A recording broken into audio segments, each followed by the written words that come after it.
Thanks for tuning back into the Minutemen Initiative. We've got a great episode today. We're honored to have on Josh Silzo of Cold Frontier Training and Tactics, and he sits down and helps us talk about the importance of personal responsibility in raising your family, being a better part of your community, specifically your local community, and how to really help increase activity in the community and be more proactive and not so reactive. There's a lot of crazy things going on in the world today, and one of the best things we can do is be more involved and more willing to sacrifice our time to be better family men, husbands, fathers, and more specifically community members. So it's a really cool topic, and we break down quite a bit of things, so we're happy you're here and we hope you enjoy the episode.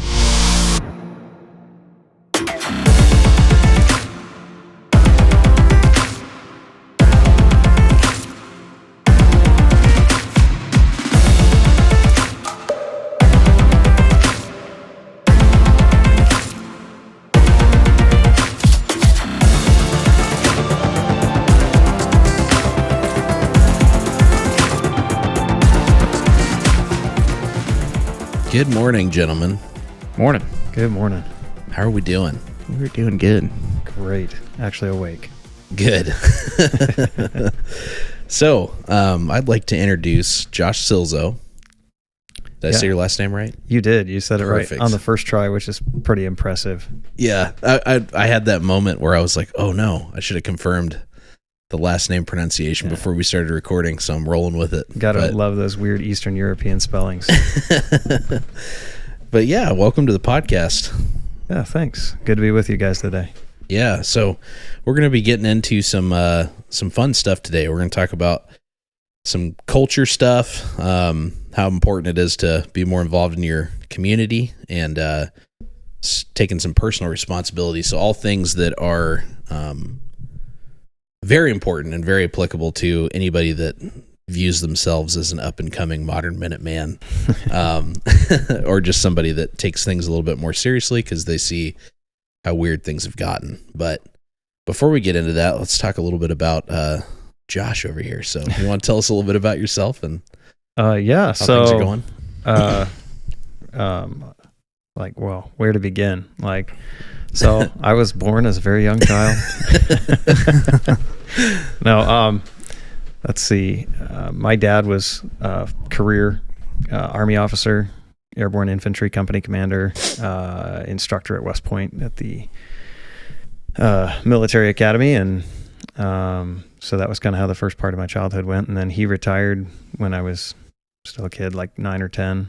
And so I lived that first part of my childhood. I lived all over the country and even over in other countries. And then my dad retired from the military and he moved our family to a small farm in Western Ohio. And so I learned a little bit about hard work and taking responsibility, and kind of started falling in love with this idea of taking responsibility and being kind of self-sustaining, and just kind of started to really fall into that through working that family farm and stuff. And then I went off to college. I actually went to school for ministry. I got a degree in ancient languages. So really Greek and Hebrew. Yeah, that was my, that was my bachelor's degree. And then I hung out for a couple more years and picked up a master's in counseling and thought, okay, I'm going to head into Christian ministry. And while I've been involved in various Christian ministries, like off and on, kind of as a volunteer, I've never vocationally ended up in ministry. It just wasn't the way things worked out. Mm-hmm. So I've done a lot of different things. So I have I think of myself as this, I love teaching, but I teach from a background of very eclectic experiences. So I've just done so many different things. I spent some short stints working in construction, working in the service industries. I worked in firearms manufacturing for a while. I was a shift lead in a foundry for a major American firearms manufacturer for a while. Really? Yeah. So, we took ingots of steel and turned them into freedom tools. It was pretty wild.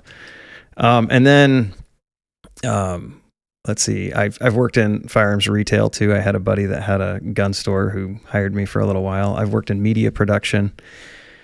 But most of my time working has been spent in or adjacent to law enforcement, and so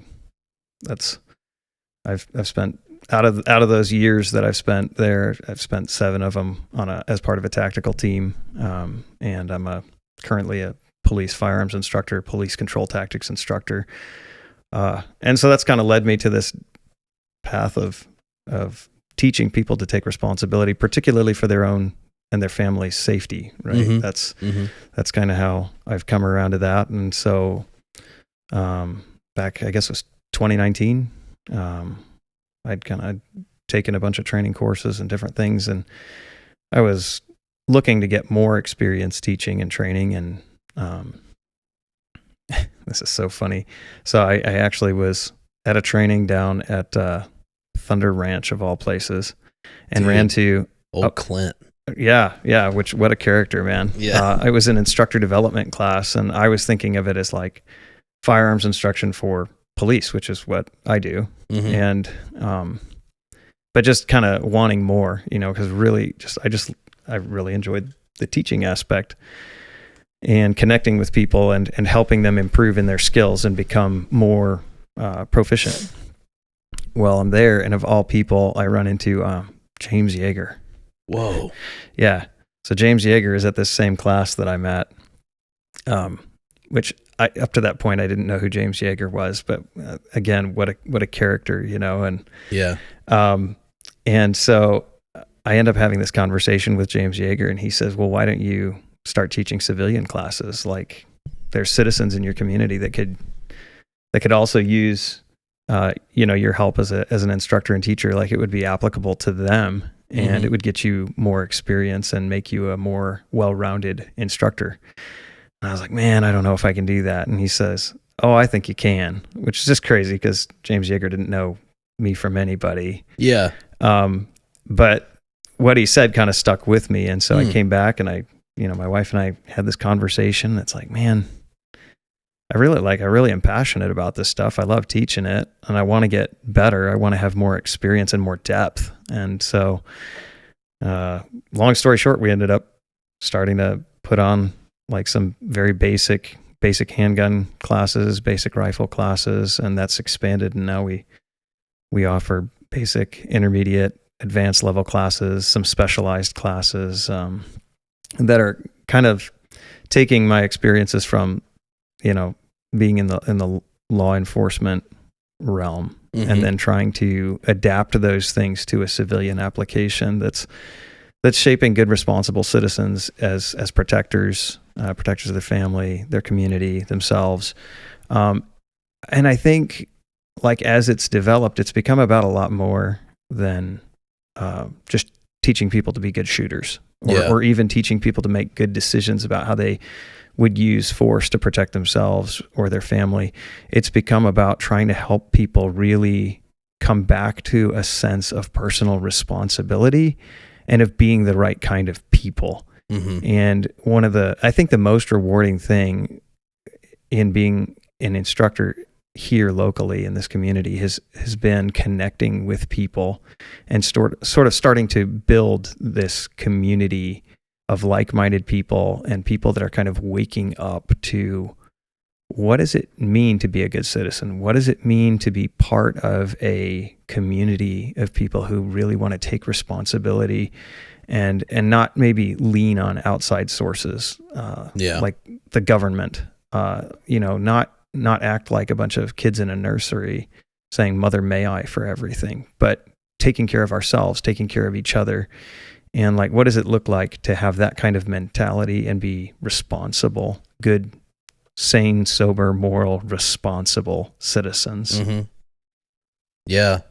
It's amazing how it, because I feel some of the same kind of sentiment, like, you start like, oh yeah, we're going to teach handgun courses or whatever. And then you start uncovering all this deeper importance in, something as fundamental and inalienable as self-defense.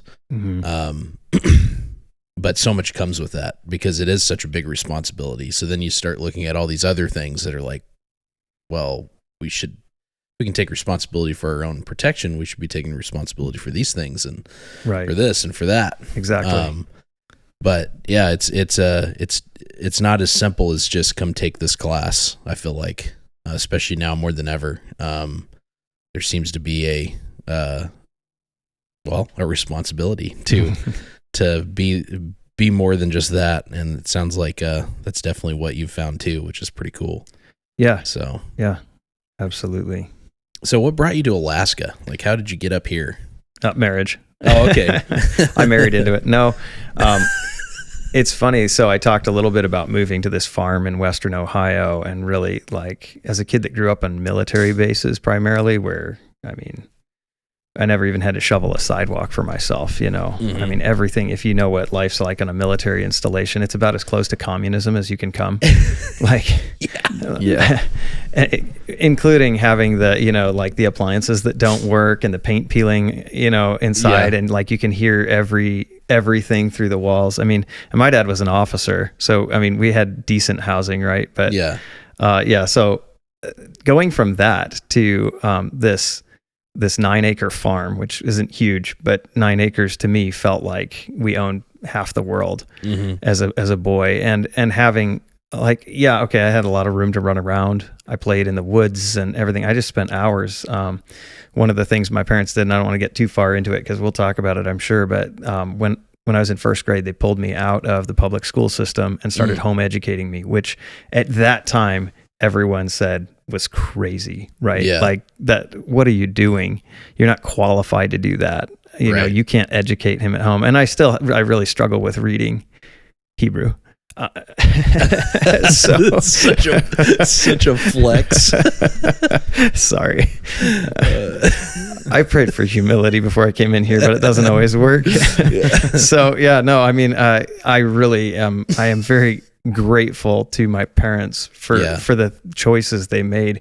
They could see what government dependence did to us, whether it was like the living on a military installation where you never have responsibility to take care of anything because you don't own anything. Right. You own nothing and you will like it, right? Yeah. Yeah. And then on top of that, being in the public school system and just kind of sitting back and saying, I'm getting an education, when in fact what you're getting is an indoctrination into a program that's been going on pretty overtly in our time to really program people into this dependence on the government. Yeah. And I don't want to go too far into it, but it's a religion. It is not an education.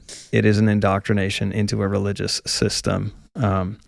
And so my parents pulling me out of that and then taking our family to live on this farm. Well, we had responsibility on the farm. Like, it's like, okay. In our case, we had over 400 fruit trees. So it was a fruit farm primarily.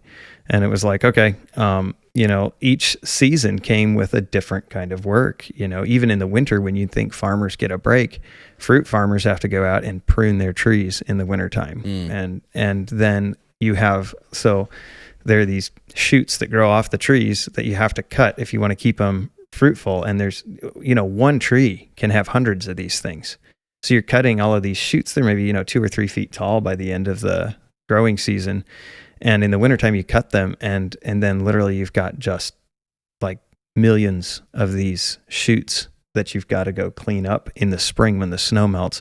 So every season had its responsibilities. And then we heated our house with wood. And so we were out cutting and splitting wood all winter long. And that was a revolutionary experience for me as a young man. Yeah. So just learning to take responsibility and work hard at those things. Yeah, those are things that I don't want to say that they've been lost, but they're not common anymore. But I've sensed a shift, and it seems like if people haven't learned it yet, they're seeking to learn it. Correct. It really feels like the more people we run into, whether it's from people that listen to the podcast, which I understand that pool might be a certain type of person, but thanks for listening. No, but but even beyond that, just in everyday life, it seems like there's this almost like a natural hunger and a searching for more traditional values and going back to the roots, kind of. So I don't know. And of course, there's a complete polar opposite to that. There's a very clear and present opposition to that idea, but it just seems like more and more people are getting fed up with having everything at your fingertips in a weird way. And maybe they don't understand that that's what that is, but I think there's something to be gained from working hard for something. Yeah. And is anything ever really free? No. And there's, you've heard that saying, like, basically, if it's free, then you're the product. Oh yeah. Yeah. And so people are I think they're starting to realize, like, hey, all this stuff that's just kind of handed to us now, that's so easy. Maybe there's a reason, maybe there's a motive, maybe there's something going on behind the scenes that we're not seeing. We're just, being fattened up, sort of a thing. Yeah. And why? Yeah. It makes you look back at movies like The Matrix and you're like, wait a second. No, but, so before we depart too far from kind of your background, I wanted to really quick come back around to Cold Frontier Tactical, which is the name of your business. Cold Frontier Training. Oh, I'm sorry. Cold Frontier Training. That's okay. We're pretty tactical about it. Sweet. Yeah, I mean, you have to wear multicam black if you take a class with us. It's like the dress code. Yeah. Yeah, black. Yeah. People are like, what? You're gonna have people that are like, that's my kind of company, exactly. and then more people that are like, no. People show up with like skull and crossbones flags in the bed of their truck. Yeah. I want to take a class with you. But how long have you had that company now? So we really got started teaching classes in 2020, which was absolutely the most fantastic year to start a small business in American history. Yeah. We started teaching, like I said, our basic classes that year. And like, you guys will probably laugh at this because you guys teach classes too, and you know how this is. Like our first few classes were mainly like us calling up friends and being like, hey, I need some pictures of me teaching a class for a website. Can you come out and just spend the day Saturday like shooting with us at the range? And so that was like the first class or two. That's awesome. And it was like mainly our friends. And then, from there people started taking an interest, and so we do most of our teaching at Snowshoe Gun Club, which is a private gun club here in Kenai. It's a really nice, expansive facility, and we have an agreement with them. Cool. And it works out really well. We've done some collaborative stuff. I know that like you've worked with us before, and we do sometimes like little 2-hour seminars, especially in the wintertime, on things like personal and family safety and security issues, or everyday carry, things like that. So we occasionally bring in instructors from other groups that collaborate with us. But yeah, we put on most of those classes there at the range, mainly for members at the range, but the range has also like kind of created a flexible agreement where people can pay a range use fee and come in and take a class with us. That's cool. I mean, because, people want to come in from, Palmer or Anchorage or something like that and take a class. And are they going to pay for a membership at a gun club in Kenai that they're not going to attend? Maybe not, but it's an in for them at that establishment. So it works out pretty well. Yeah, that's awesome. Are you, do you have some, do you already have like a course schedule up that people could visit if they were interested or anything like that? Yeah, we do. So our website is coldfrontiertraining.com. And if you go on there and then you scroll down to the courses tab, there's a calendar, 2024 calendar, and it's got all of our courses for 2024 on there, the dates and locations. And so people, if they want to check us out, they can go on there. We've got pictures of some of the things we've done in the past, and course descriptions, things like that. Every once in a while I get on there and I post like a little article or a rant about something, but I'm really not like a prolific writer. So it's pretty sparse, but you can read a few things to kind of get a flavor for who we are and like, what we believe, things like that. Cool. Awesome. So when did shifting gears a little bit? Yeah. When and how did Josh from Cold Frontier Training get involved in going to the city council here locally and for like the better part of a year? Oh my goodness. We're doing it. Sometimes I ask myself the same question. Yeah. Wow. I think that, so I have to say this, I've kind of sworn off most social media. Like I used to have Facebook and stuff like that. And then right around 2020, when I started doing the business, initially we had a Facebook page.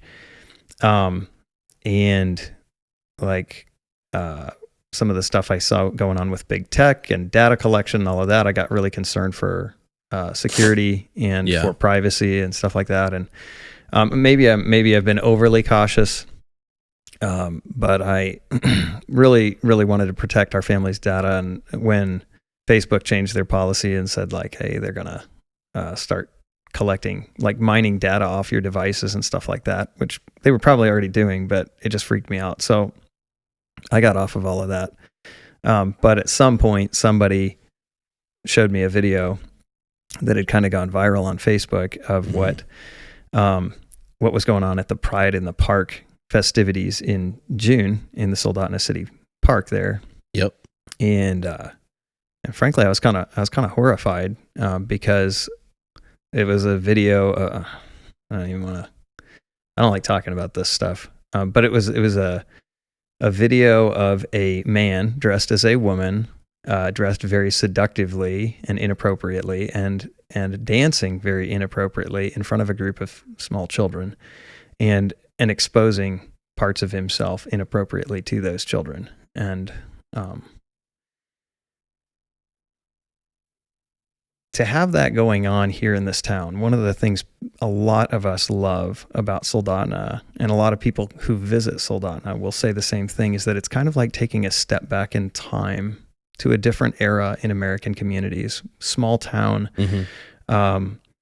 family friendly, clean, and without a lot of the ugly political and social weirdness that's going on all over the lower 48. And to see that going on in my town. And like, of course there's the, I'm disappointed in this because it's something ugly. It's culturally ugly. It's deconstructive. It's sickening. It's, I appreciate good art. I appreciate, music, and I appreciate good dance. I appreciate a lot of things. Everything I saw there was what we're seeing across the board, and that is a tearing down. It's anti-art. It's a destruction and a rebellion against all the principles of true beauty and aesthetics, and really, frankly, of righteous human sexuality. And I think that seeing, like, here's a man parodying womanhood. Like, one of the things that I think I was raised as a man, and men stick up for women. They should stand up for women and protect them and treat them right. And that's just the right thing to do. And here's a man making a mockery of femininity. And then not only that, but he's making a mockery of human sexuality, and he's doing it very much on purpose in front of a group of vulnerable children. And that, I think, again, we talk about being protectors, right? We talk about it in the sense like, well, I don't know, if there's a violent crime happening and the police weren't there, would you step up to stop that violent crime before somebody got seriously hurt, or maybe to stop more people from getting seriously hurt?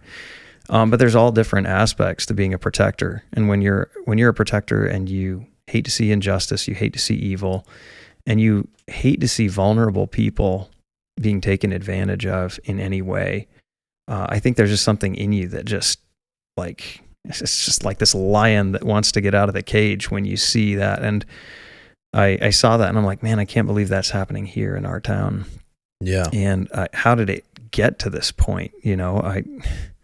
How how did it get to the point where this is what's going on in public, and where are the parents of these children, and where's the community outrage? And so, of course, there was community outrage. The media didn't really want to cover it a whole lot, but there was huge community outrage, and a lot of people coming into the city council. And so my wife and I ended up attending city council meetings and expressing our frustration to the city council about what was going on. And we encountered a lot of people there that were experiencing that frustration. Yep. You guys were there, and amongst others, and there was a lot of collective frustration, a lot of anger, and I think some of that frustration was just frustration with not knowing how to deal with it, not knowing what to do, not knowing how to be angry in a righteous but in a helpful way about something that was really wrong. Yeah. Yeah, I remember seeing that video for the first time and not thinking it was here. I was like, oh, great. Where's this at? Because when was this? 2021? I think. Right? I didn't put it on my calendar. 2022? It would have been 20. Yeah, it was. I didn't put it on my calendar. I'm just trying to remember what year. Maybe it was 2022, summer of 2022. I don't know. Okay. I think, yeah, it would have been summer of 2022. Yeah. Okay. Yep. But by this point, we had seen a lot of this kind of stuff going on around the nation. Right. Public displays of kind of simulated stripper activity, but very intentionally in front of family, in front of children. That seems to be the reoccurring trend of like, this will be done in front of the future generations. Correct. And which is a problem. And that's there's a reason that's intentional. It's trying to demoralize and indoctrinate the future generation of this country. But I remember seeing that and being like, oh, where was this at? And then I'm looking at it like, well, looking at the setting of the video more carefully. I didn't care for what else was going on in there. And I'm like, man, this looks like Soldotna. And the person, I kind of said that, and the person that was showing it to me was like, it is Soldotna. This is at the Soldotna Creek Park. Right. Which, for those that are listening, is a family park with a kids playground on it. I mean, it is a park very much designed for families to attend. Right. It has picnic tables, little grill stations. It's got public bathrooms, for families, and a huge playground, a basketball court. It's a very nice park. Right. It's definitely, I think, our nicest park in the area. But it's very much regardless of what, the city likes to describe it as, it is a family oriented park. Right. With a concert stage, things like that. Then quickly realized like, oh, okay, no, this is happening here at the local park, which was just a shock to me because people often ask, like, what's it like living in a small town in Alaska? And I always tell people, well, it's kind of like, because a lot of times we're separated from a lot of the things we see going on in the lower 48, right. Or the rest of the continental U.S., but people always ask, oh, what is it like? And I always use the analogy of, it's kind of like you're looking at a house from the outside. You're outside, it's cold, it's winter out there, wind's right. blowing, and you come up to the window, you look in the window, and you see what's going on inside the house, and you're like, huh, I think I'm going to stay outside. That's kind of what Alaska's like. So yeah. This park thing to me was kind of like, oh no, somehow I got pulled inside the house. Like now I'm inside here. And I don't want to be here anymore. I want to get out of here. So I would just change that analogy a little bit. Okay. And make it a little more Alaskan. So this is more like it's 50 below outside and the snow is blowing sideways. Yeah.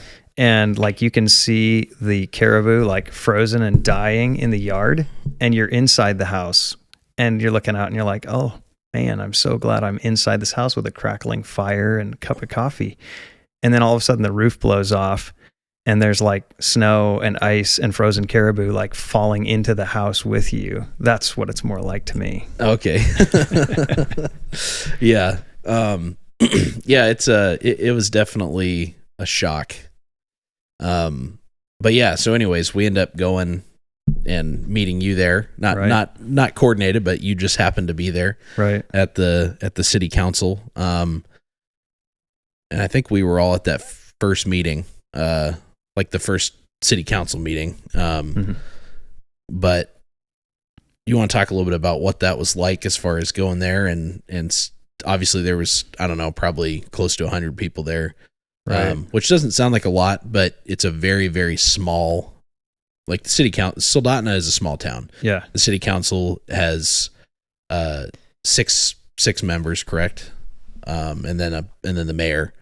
Yeah. So I think it's 6 council members and then the mayor.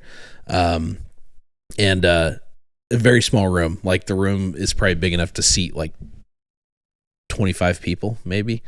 Not very many people. And then you've got almost 100 people packed in there, going out into the halls and stuff. And the public comment section was feisty and interesting. Colorful. Yeah.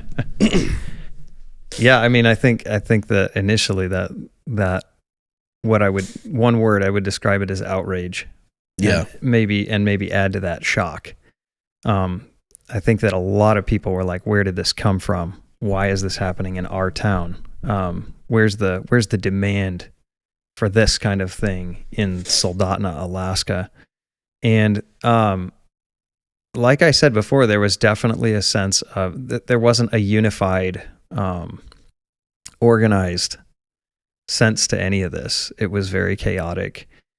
People were expressing their anger a lot of times in ways that weren't entirely appropriate for that venue and for what was trying to be accomplished there, or what should have been tried to be accomplished there. And that cost us, and it has cost us since, again and again, because people will always take the worst example of whoever stood with you and try to characterize you with that. They'll try to paint you with the blackest brush that they can.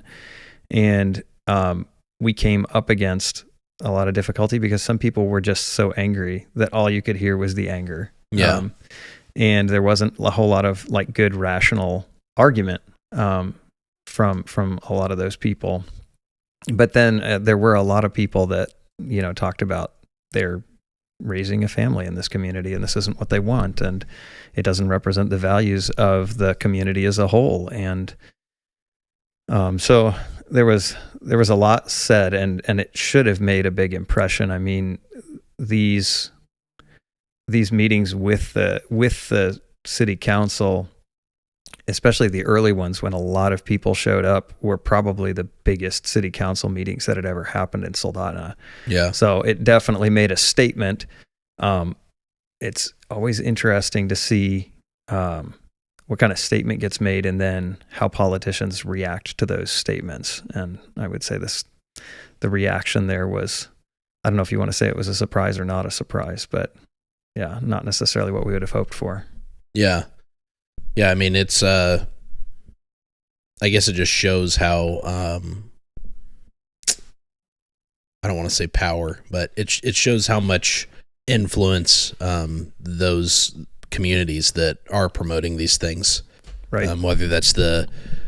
Whether you want to call it the LGBTQ community, or I think it goes even deeper than that. There's a lot of Marxism and stuff like that wrapped up in all this, and a lot of, I'm just going to say it. I mean, because it's provable. You just go read the founders of this, but a lot of pedophilia is wrapped up in a lot of this. Sure. So they seem to be well organized and in some ways well funded. It's a lot of victimhood.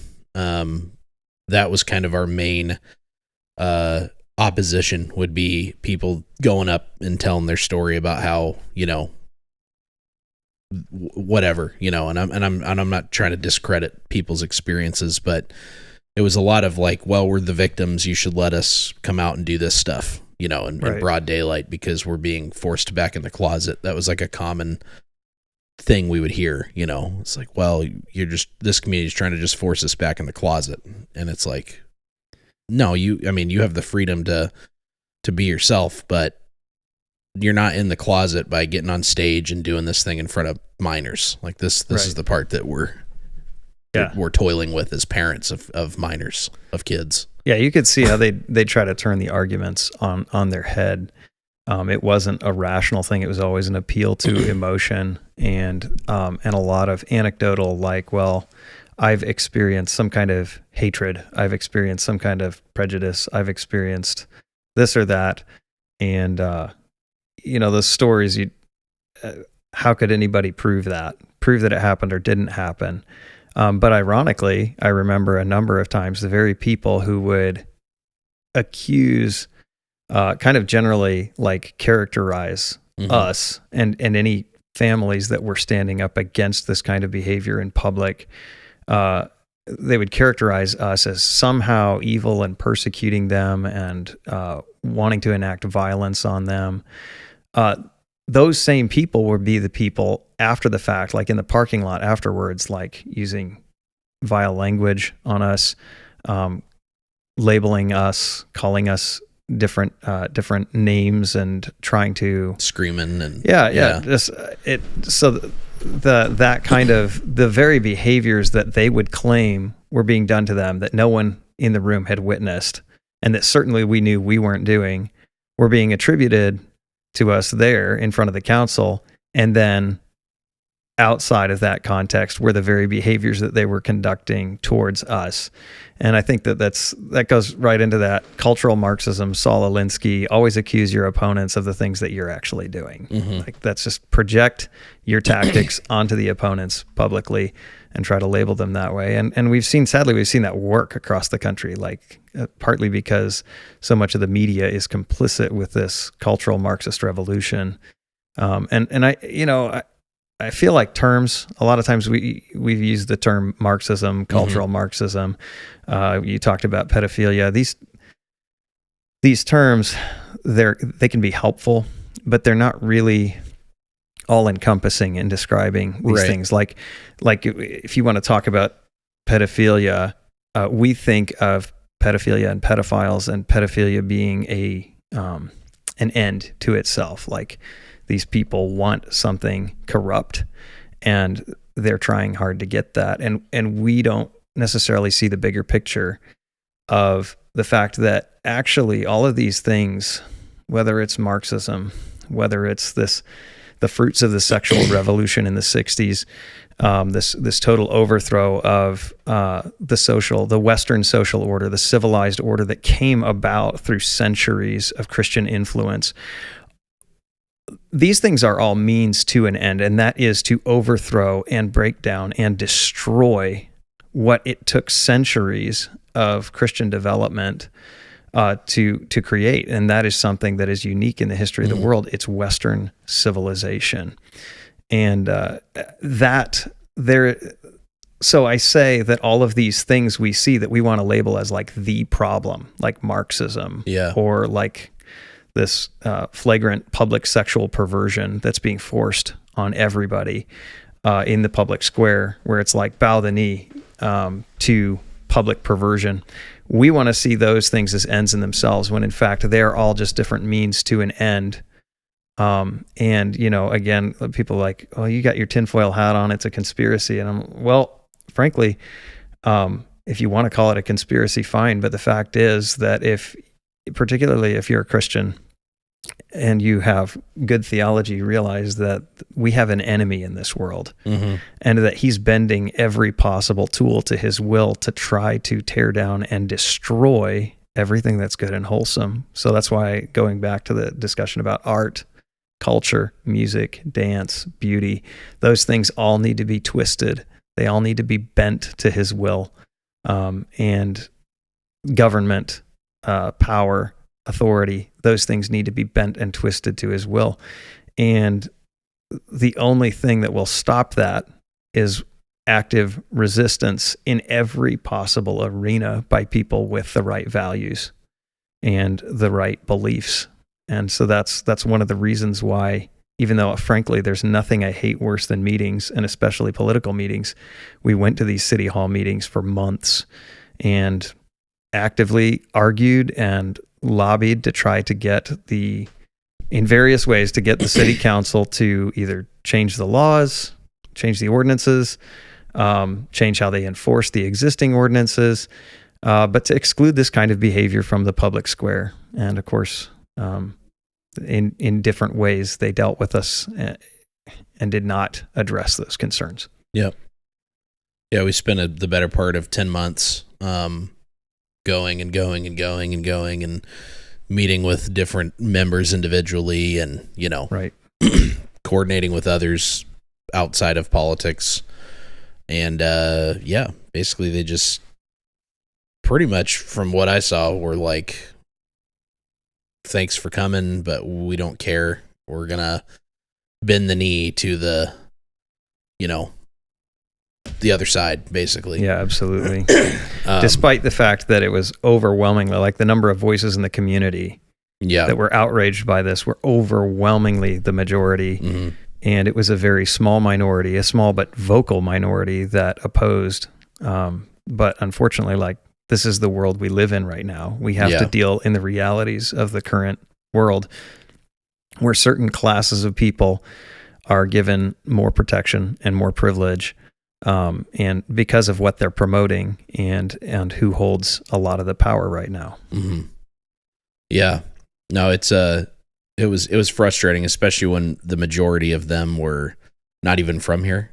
Right. They were being brought in from other communities. And then when it came time to say where you were from, like your address, they said, we're not going to share our address because people will try to come and, abuse us or whatever. Right. Yeah. Like, I'm afraid for my safety, I'm not going to say where I'm from. But, and they also, like, as far as like when they counted, for and against, they were like, they gave people like, well, yeah, you kind of had a neutral stance. And it's like, no, that person didn't have a neutral stance at all. Yeah. Yeah. Correct. There's a lot of what I would even label as just corruption in how that, even at the smallest level of government, city council, when it's mostly a volunteer position, when you there won't, seems to be when corruption. You won't call evil.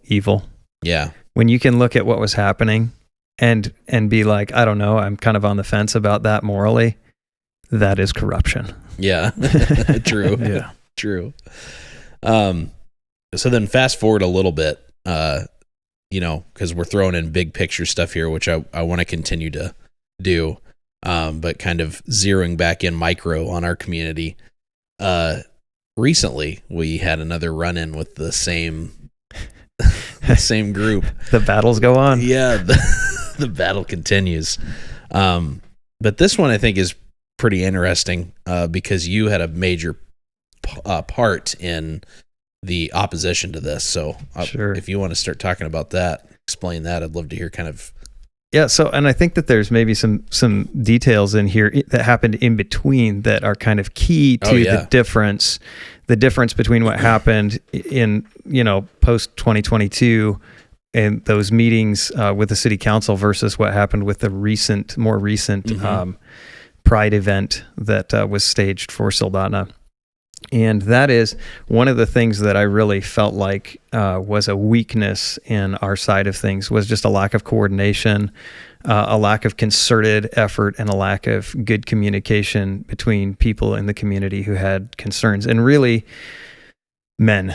And I just can't emphasize enough, when you see society like chipping away at things like family values, what does it mean to be family? You see them actively attacking, particularly the role of men in society.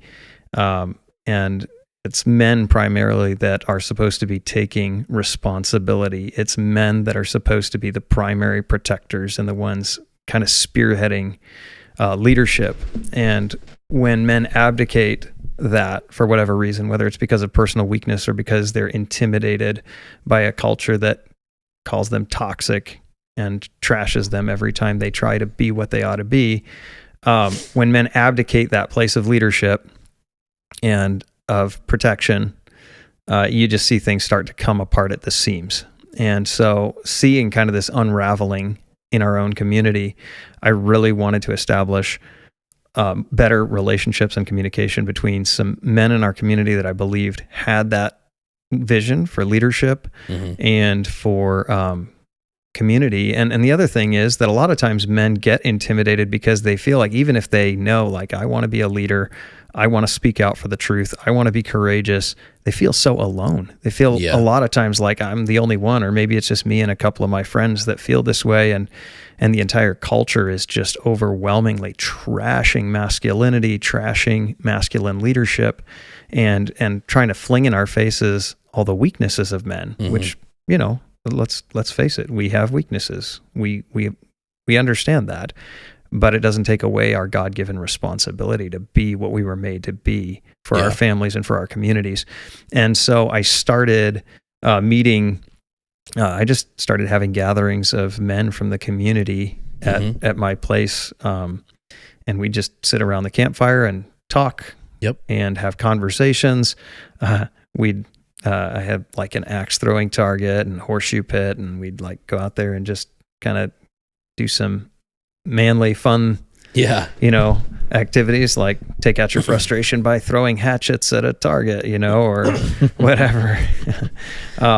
But we would talk, and then we would have like, so I, you know, a lot of this time was just open. People could talk, have little conversations. We'd grill some food, and but then each time I tried to deliberately have like 10 or 15 minutes where we had very, very deliberate conversation about whatever was really important, significant stuff in the community, taking responsibility,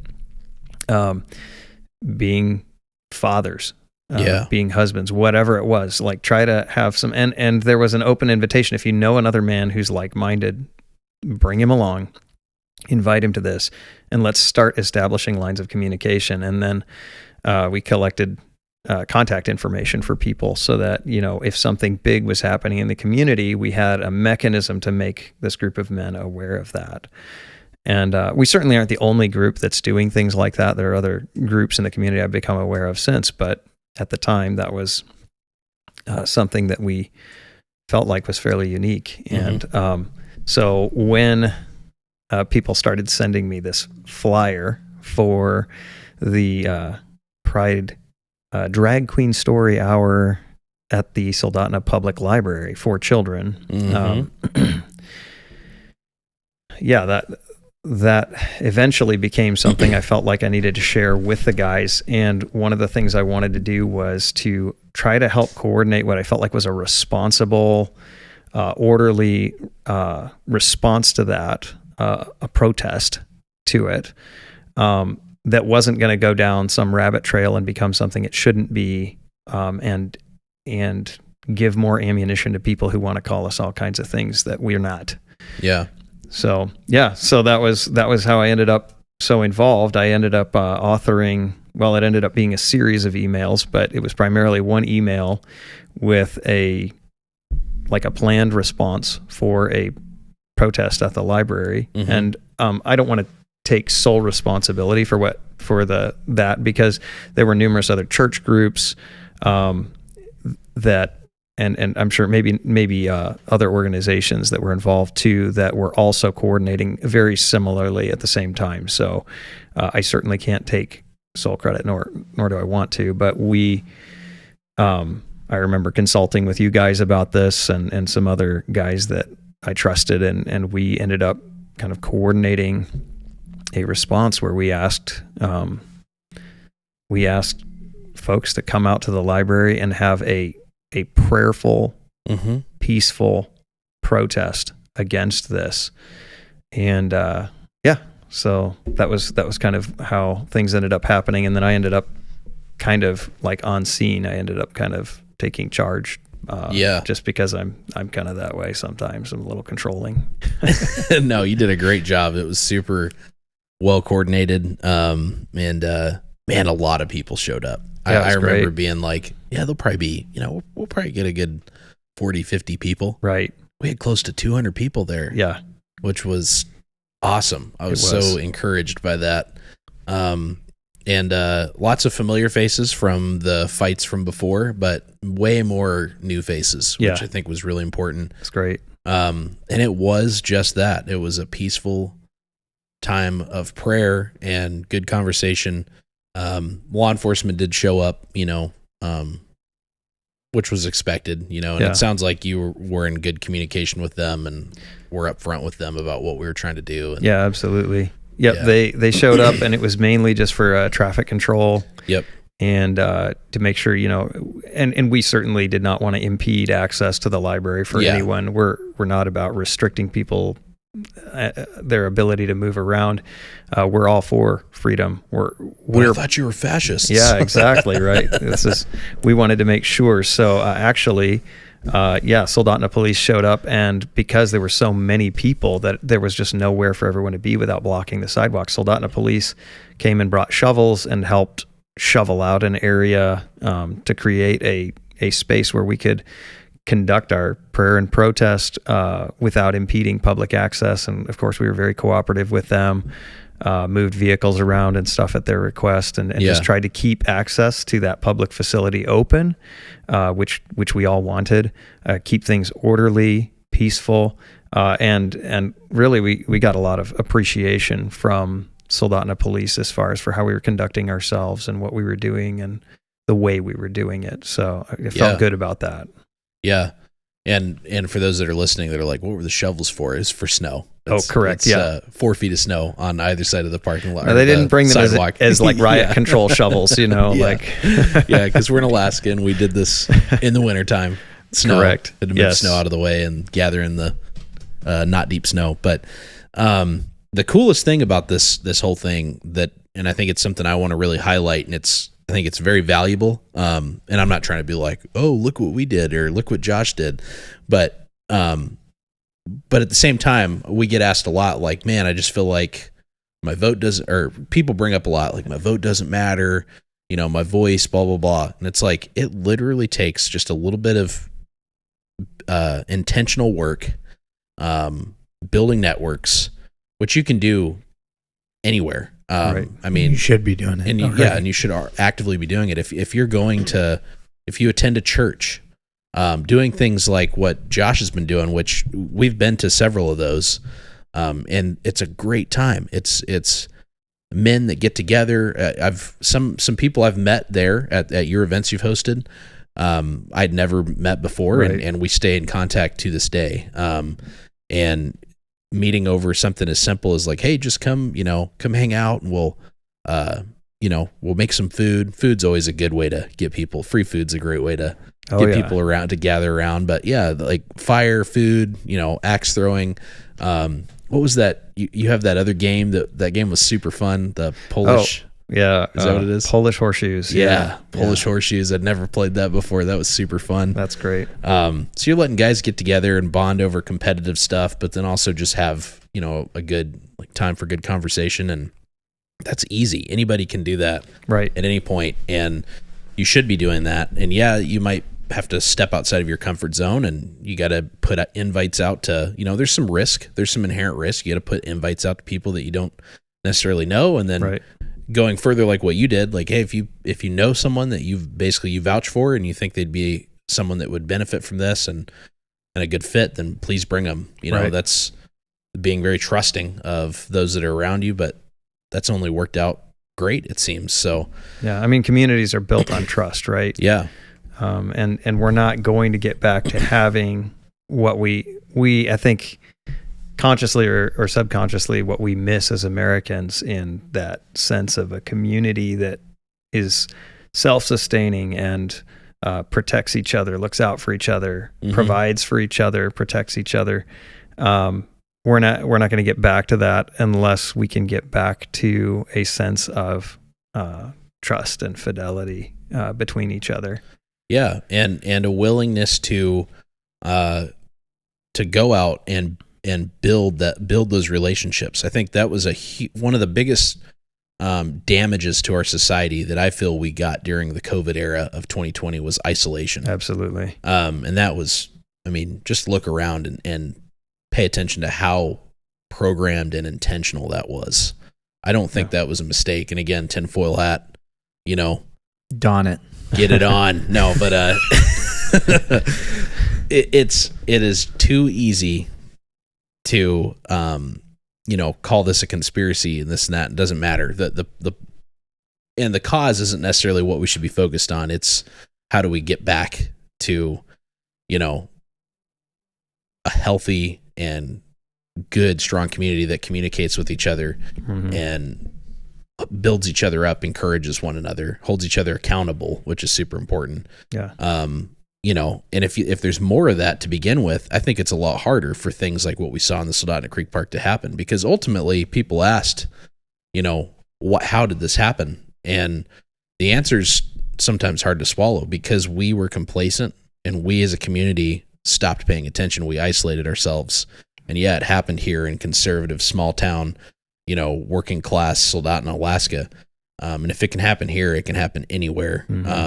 This is not community was shocked when it happened. And it wasn't like it could have been way worse, I guess I should say it that way. It could have been so much worse, because I've seen worse in other communities. And the boundaries continually get pushed further and further.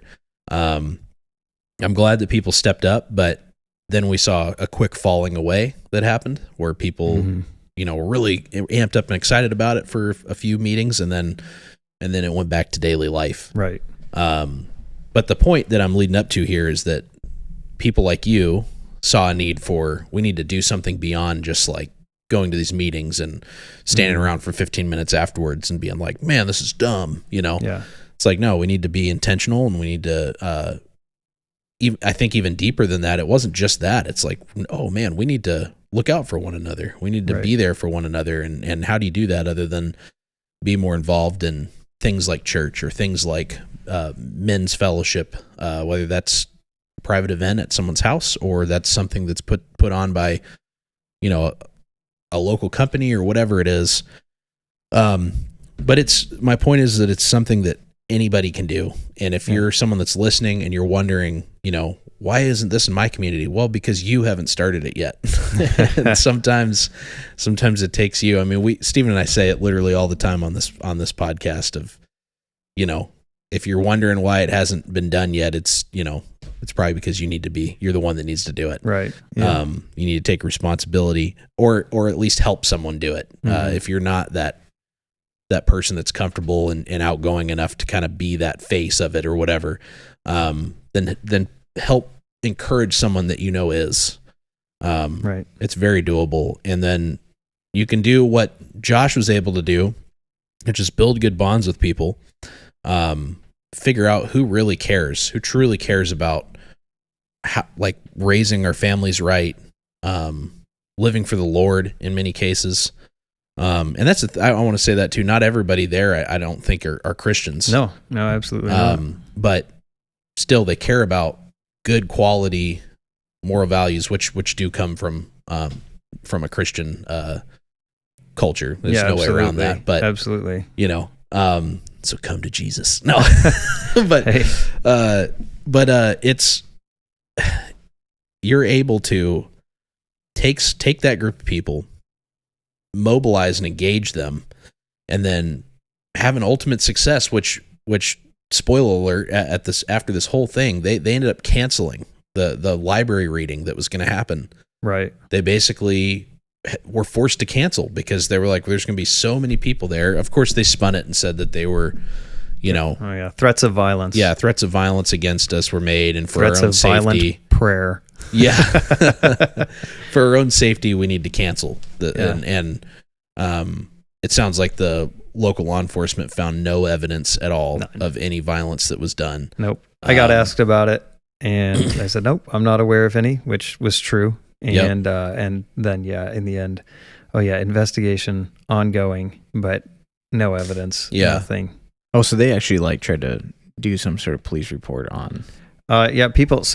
People complained to the Soldotna police and said that threats of violence had been made. So the Soldotna police investigated it and I never found heard that they investigated that. They investigated. I heard that that's what they claimed. There was absolutely no evidence brought forth. And here's the thing, okay? When people say threats of violence, they're saying there's stuff out there online, right? Yeah. They're saying people are using social media or email or something.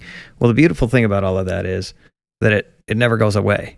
Yeah. So if there was evidence, if there had been any threats of violence, anything substantial, it would have been able to be produced, but Yeah. nothing was ever produced. It was just people spreading vitriolic falsehoods Yeah. about family guys like you and like me that just wanted to stand up against public unrighteousness. Yeah.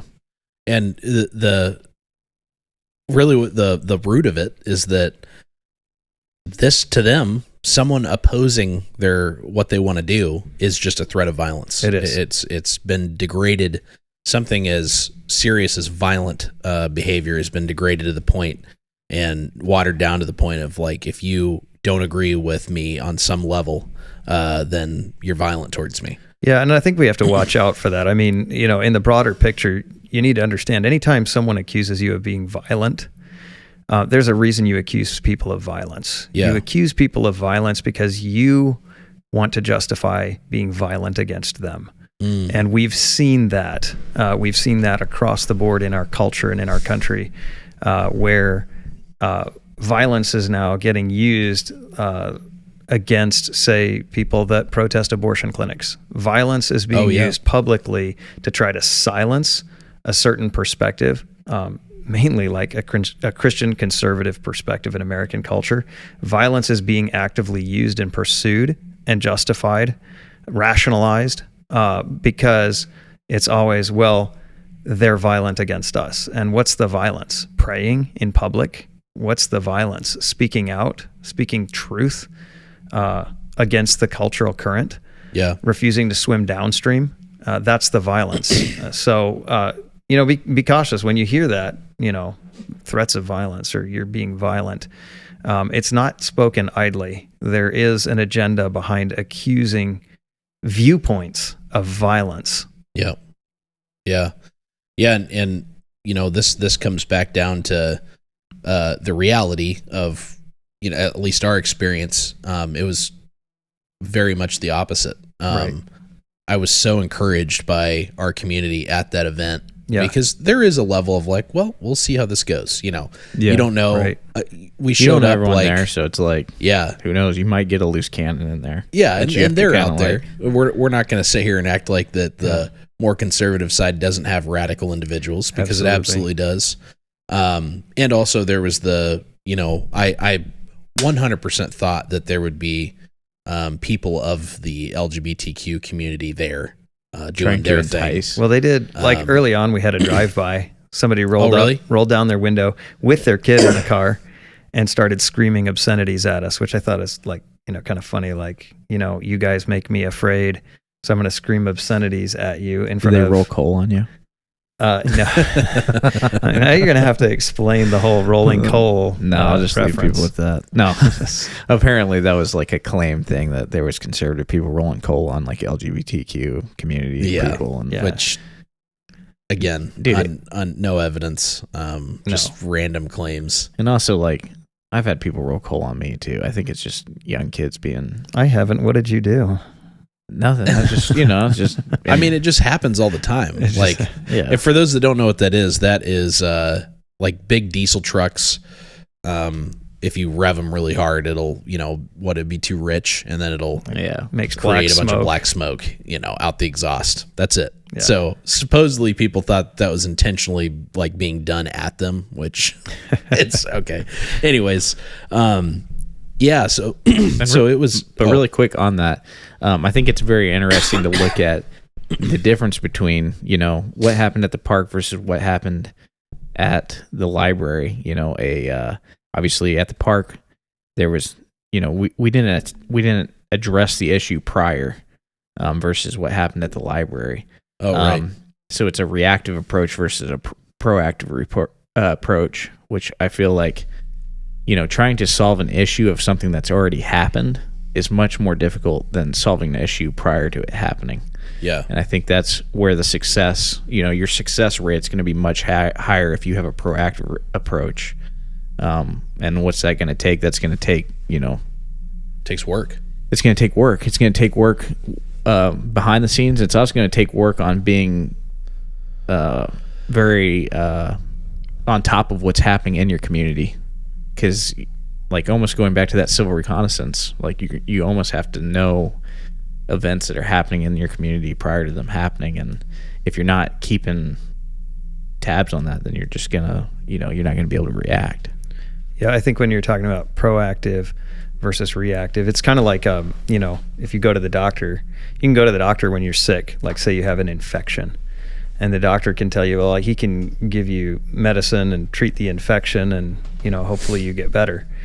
But your doctor's probably better off talking to you about your health before you have an infection, right? And about how to take good care of yourself and be a healthy person that isn't prone to infection. Mm-hmm. And so I think what we found is when we saw this infection pop up, this moral infection in our community, we realized, hey, this is a sign that our community is not healthy. This is not good. It's not surprising that it came on the heels of the COVID pandemic and all of us being locked up and away from each other, because I think it only enhanced the deterioration we've seen happen in the age of digital electronic absorption of all of our attention and time, that isolation. But we learned that we're unhealthy, right? We end up going to the doctor and saying, hey, stuff's wrong. We need to fix it. But there's a dual approach. There's the remediating what is already wrong, and then there's building ourselves up in taking care of ourselves and becoming, as individuals, as families, as communities, healthy, so that we aren't so prone to these kinds of infections and this kind of deterioration and deconstruction. And that's what we need to be all about building now. We need to be about building ourselves into the right kind of people, building our families up, building our communities. Yep. Yeah, I feel like that's a good time to kind of transition more into what Jordan Peterson would refer to as cleaning your room. Have you heard that phrase that he makes? I have. Yeah, you got to clean your room before you can solve big world issues. So what are some ways that you think as a individual we can take some personal responsibility to safeguard against things like what you just talked about? Yeah, absolutely. I mean, let's just face it. There's a reason that these things are happening today, and they weren't happening 50, 60, 100 years ago in American communities, okay? A lot of things have kind of fallen apart and need to be rebuilt. And I think we can start with ourselves as individuals. Like, I need to be what I should be.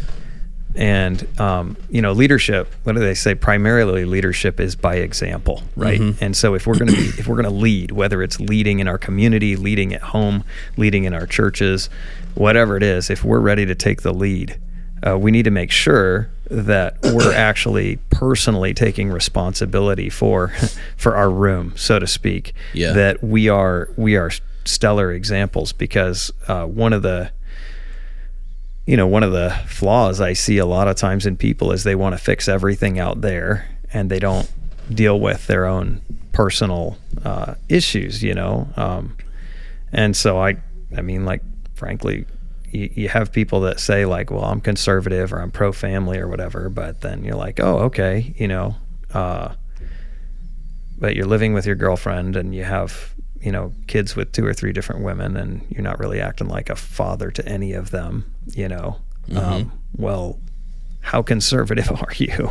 Like, how family are your values? And it's not, I mean, it's not just to bag on people, but Americans, and I think humans in general, we tend to be very hypocritical. Mm-hmm. We can see everything that's wrong out there with everybody else, and we can even trumpet loudly, like, say the right things that sound right. Maybe parrot things that we've heard on, I don't know, on talk radio or on our favorite social media, our favorite Minuteman Initiative podcast. Yeah. But our own lives don't actually reflect the values that we're talking about. Like, I hear people all the time that want to bemoan, like, the moral decay of America. But they don't go to church. They don't take their kids to church. And if you tried to ask them what they actually believe in morally and why, like, on what authority is what I want to say. Okay, mm-hmm. So you don't like what's going on morally. Good, neither do I. On what basis do you not like what's going on morally? Like, what's your foundation? What's your authority? And what most of these people, they like stumble around because typical American evangelical Christian doesn't have a clue what they really believe about anything. Like, yeah, it's true. And again, I'm not trying to bash people because we have to start somewhere. But I think for a lot of us, where it has to start is the fact that we've completely lost our own moral grounding. And that starts with losing the authority of God, losing the authority of the Holy Scriptures, and losing the authority of the church in our lives. And when we abandon those things, we can't expect to see our families fruitful and thriving. We can't expect to see our communities healthy and strong. So we need to get back to the basics, and it starts with an authority. And I don't want to just preach. I realize everybody that listens to your podcast isn't like some passionate Christian, but I would say to people that are listening and aren't like, you're like, I'm not religious or something like that. Look, ask yourself this question, okay? If you don't like the way things are and you think they could be better and should be better, should would be an operative word there. On what basis? What authority in this universe do you have to say that things aren't good and that they should be better? Define good and better. Give me an objective standard. Because if you are a morally honest person, you realize that morality can only come from authority. And authority has to come from somewhere above you. Otherwise, morals are just subjective, and why not go out and enjoy what's going on in the Soldotna Creek Park? Because it's whatever makes you feel good, whatever makes you feel justified in your moral universe. But we recognize that that's not true, and so there's a question of authority. And the authority, then I would ask secondarily, is there a place in the universe that asserts that it has moral authority over you? And I would say, yeah, absolutely. The Bible, the Holy Scriptures, say that God asserts moral authority over you because it actually authoritatively asserts that he made you. So not to go on a religious rant there, but I'm just making my case for the fact that there needs to be first and foremost a moral authority in your life, because then what that gives you is individual and corporate accountability. Individual and corporate accountability, whether you're talking about in your community, in your family, for how you treat your wife and your kids, how you're raising your children, or in your personal life, like why you get out of bed and go to work to support your family instead of living on welfare. Like all of that kind of thing comes from a moral authority that's above you. So first and foremost, get your moral authority straightened out. And if you claim to be a Christian and you're not living like a Christian, you're not actually like reading the Bible every day, like how do you expect to know what that moral authority actually says to you? So start grounding yourself in your faith and watch as other things in your life start coming together. Because when you start holding yourself accountable morally in these ways, what you're going to find is other pieces of the puzzle start falling into place. You're going to be more interested in taking responsibility for yourself instead of playing Mother May I with giant agencies and corporations. And you're going to be interested in taking care of your family and taking care of the people around you in a more responsible way. You will be more outraged against true evil, and you will be more ready to do something about it when your time comes, because you will have integrity, and integrity breeds courage. So getting back to personal integrity and moral accountability is step one. And then I think like imparting that in the spheres where you have influence. Everybody wants to complain about what's happening in Washington, D.C. I don't know about you, but I don't have a whole lot of influence down there. Like I vote in elections. I usually hold my nose and vote in elections because I'm not a fan of politics. And a lot of times I don't trust people who are in politics. They might be great people, but I just don't trust them. And knowing just a little bit, just having a little bit of a window into what's going on there, it's like, well, I really have to kind of hold my nose when it comes to the major elections and even local things. Like, I don't know these people that well. But where do we have influence? Where do we have the ability to make a difference that will last? And I think, man, right at home. Okay, for a lot of us, we're dads, we're moms. We have the next generation. We have the future. Like literally, sleeping in the room down the hall from us every single night. We have so much. And then you think about it, and we've got like now horrible things going on. Like society is treating children like absolute garbage now. First of all, like for a couple generations now, it's been really cool not to have kids or to have like one kid because kids are a pain. Like, no, kids are the future. Are you kidding me? Guess what? Every single one of us was a kid one time. You know, your life isn't possible without children. And I think Christians are waking up to that. And we were talking about this a little bit before, that like there's kind of a resurgence and a desire to actually have traditional and even biblical families where we have several children, we're raising the future, and we're doing it very deliberately. So yeah, having an influence in your kids' lives, and I think we discount a lot of things that we can do. It's like, well, I gotta be super dad somehow. I've got to like plan these elaborate activities with my kids or go. Not really. Your kids just want to be with you. Like, that's really, they just want to hang out with you. To them, just being with you is awesome. And so spending that time investing, building those relationships, that's huge. And then the other thing would be, and I'd say this to moms or dads, working hard at a strong marriage will be the biggest thing you can do for your children. A marriage where you show love and respect to each other, and where your kids grow up saying, I want to have a relationship just like my mom and dad did. That relationship, I mean, forget all the studies that talk about how stable home relationships influence the outcomes with kids. Forget the studies, just think about it. Think about your own growing up years.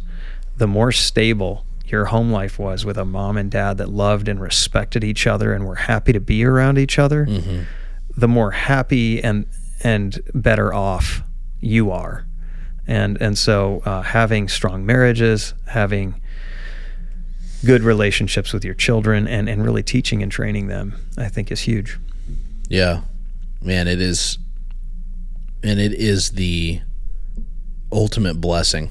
Like I thank God every day for my wife and for my kids. It is because it's a societal lie that, you want to live for yourself and you want to do whatever you want, and kids wear you down and hold you back. That is a blatant lie. Not just from society, from Satan. Ultimately. I mean, because the traditional family,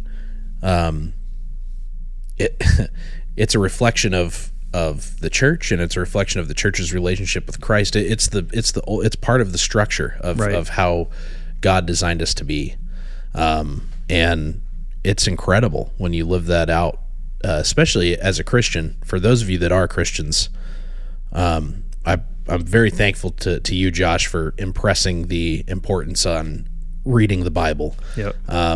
God is revealed to you through the Bible. And I have personal experience with this. When I'm bad about daily reading, I start to be tempted by things more. I start to, go into things that are just distractive, not important. But when you get back into the Word, it really just realigns you and sets you forward. And I'm a better husband when I'm in the Bible. I'm a better dad when I'm in the Bible. And for those of you that aren't Christians, I know there's a lot of, preconceived notions and negativity surrounding Christianity. I wonder why,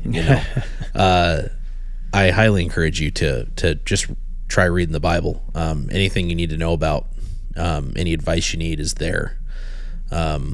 It's the oldest known document in human history. It's, there's a lot of evidence for that too, by the way. That's not just Jacob throwing that out there. Like, do your research. If you're interested in that, I highly recommend a book, Evidence Demands a Verdict. It's really good. And it breaks that down in extreme detail. But families are a blessing, and they're a lot of responsibility, and they're a lot of work, and you can't just coast and have a successful family. But and that being said, I think there's a mental shift when you start having kids as well. Like for men and women, I think both. Absolutely. There's a maturity that comes with that. Like even, little things that me and my wife, before we started having kids, like things that would be a big deal to us then versus like after having kids is like, oh yeah, whatever. That's true. And I think it's just like makes you more grounded, I think, as an individual, having kids. And I feel like you can better understand the full concept of life after that, because there's still things like daily that happen. And I'm like, I have no idea how to address this issue, but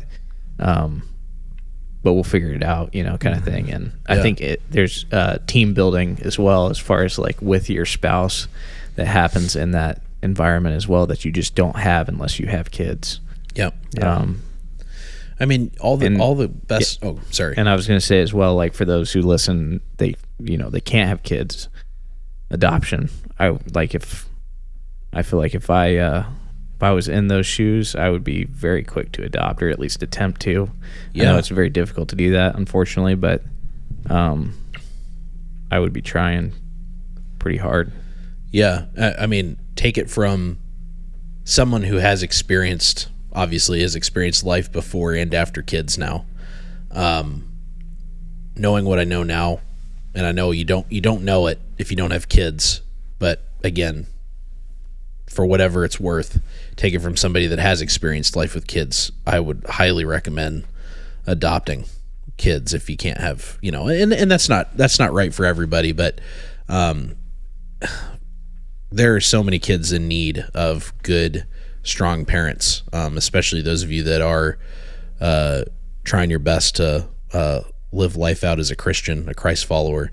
Man, you could raise some great kids, and there's so many kids that need to be adopted. And they end up. Let me just insert there. So actually, my dad was adopted. Oh wow. Yeah. So he was born into some really tough circumstances, and was given up for adoption at birth, and was adopted by a Christian couple that couldn't have kids. So I can firsthand testify to you, like now knowing like my grandparents, my adopted grandparents died when I was a little kid. And we've since kind of tracked down like my dad's birth parents and seen what their lives were like, and the situation he would have come into had he not been given up for adoption. I don't think his birth dad even knew he existed.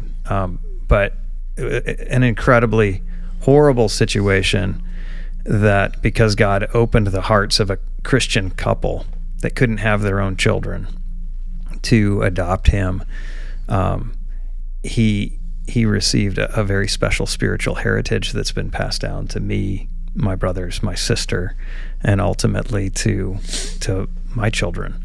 Yeah, that's really cool. Yeah, both of our grandparents on our mom's side and our dad's side both adopted kids. Yeah. So we've had that in our family quite a bit. We have uncles and aunts that are, family, but they were adopted, and it's pretty cool to see even how that whole thing has worked. But anyways, not shifting gears, but I guess heading back towards the topic at hand a little bit. So with that big responsibility of raising a family, or for those that are, maybe they're not to that point in their life yet, they're a young man or a young woman, they are kind of, again, focusing on themselves. What are some kind of examples of ways that you think we could do better individually, that we've been kind of programmed to, there's a societal standard, right, that we've been programmed to follow. It wasn't always that way. Yep. You hear a lot of people say like, oh, we need to go back to the basics, or go back to like traditional fundamental values, and some people scoff at that kind of stuff, but I think those people maybe don't understand what that is. What do you think some of those things could be or are, that individuals should be focusing on? Yeah, like I guess I'd kind of couch this and think about if I was talking to my daughter or to one of my sons, like what can you do? Because you want to be the right kind of person, right? How do I say this? So you want to step up and take responsibility even from an early age. Yeah. We have had culturally kind of this mindset, especially I think young men have been told like to go out and kind of sow their wild oats, and that it's okay to just go wild and do whatever you want. And kind of try to live a life with no consequences. And really what that is a life of self-centeredness and weakness, and you will become what you practice to be. And I think that we need to emphasize that, especially I think to young men. Young women a lot of times have, just by nature, they're more nurturing and more others focused, relationally focused. They mature relationally faster and probably are more relationally adept throughout their entire lives than men are. And I think that relational consciousness keeps young women more responsible. But what we have seen with young women is increasingly, because of feminism, radical feminism, we've seen young women pressured to, it's interesting, the same movement that wants to refer to masculinity itself as toxic, like responsible masculinity as a toxic patriarchal thing. Yeah. Also wants to trash young women by trying to have them imitate the most really toxic masculine traits they possibly could, like complete sexual, what do you want to say? Just living an immoral life. Promiscuity. Promiscuity, yeah, that's the word I was looking for. And just living for the moment, living for the now. And like that kind of life for young people is so destructive and damaging, because like I said, we're always practicing for what we're going to be. You don't get to be like, okay, so I'm gonna train for all these years to live one kind of life, and then at some point magically I'm going to become a responsible person that contributes positively to society and to the lives of my family and everything. It doesn't happen. Working around people that have gotten in trouble with the law, and I'm sure you guys can relate to this, you oftentimes see people that have spent their entire lifetime practicing to really live lives of disorder and brokenness. And when it hurts them, you'll hear them say things like, I'm done with this. I'm ready to start being responsible. I'm ready to start changing things. And they can't. That's the sad reality, is they have spent so much time training to be what they are that they don't know how to be anything else. And I don't want to, can those people change? Can they be? Yes, of course. Absolutely. There's always hope, and especially where the grace of God comes in for reforming lives like that. But why train to be something you don't want to be for your life? Yeah. So to young people, I would say, start focusing on things like, studying to know what you believe, read good books, study what good culture looks like, what healthy culture looks like. And then think about how you can contribute to other people around you. Because one thing, when you're young and you don't have a lot of responsibility for other people around you, a lot of times you have a lot that you could give to people who are in need, whether it's doing acts of service or, befriending somebody maybe, like I think about taking care of and befriending like maybe an elderly person in your neighborhood that needs, needs their driveway shoveled out or needs wood cut for them, or maybe just, if you're good in the kitchen, bake some cookies and take them to people. Find little ways even to get outside your comfort zone and go take care of someone else, because that's what we're really training for. If you want to be a responsible person, it means you're going to be taking care of other people's needs, putting them ahead of your own comfort. And so the only way really to become that is to start training to do that in the ways that you can wherever you are. There's a definition of masculinity I'm going to totally steal and probably butcher, but I like it, and so I'll plagiarize it. But it's masculinity is the glad assumption of sacrificial responsibility. And I think really, you could say that about adulthood in a lot of ways. Yeah. It's the glad assumption of sacrificial responsibility. And there are ways, regardless of where you're at in life, what part of the path you've reached, where you can gladly assume responsibility in a way where you're giving yourself away for other people. And if you practice doing that now, you will grow in that over the course of your lifetime. If you practice living a completely meaningless, selfish life that's all about you, then you will grow in that throughout your lifetime. But you cannot pursue one destination and arrive at the opposite. Yeah, that's excellent. And that's spot on. I've honestly never really thought about it like that, but yeah, you're literally willingly out of this weird societal, norm, if you will, to, oh yeah, you're young, you should just go crazy and, clubbing and chase women and, oh yeah, do some drugs. And it's like it's all just debauchery. It's all just sinful debauchery. And at some point, it'll either destroy you or it'll consume you. Right. And both are kind of the same in a way. Yeah. Yeah, that's really good. I mean, and all of this comes from that ultimate thing that you started with at the very beginning of this kind of transition in the conversation, which is figure out your moral authority. Right. And I think that sets you up for success in a lot of other ways.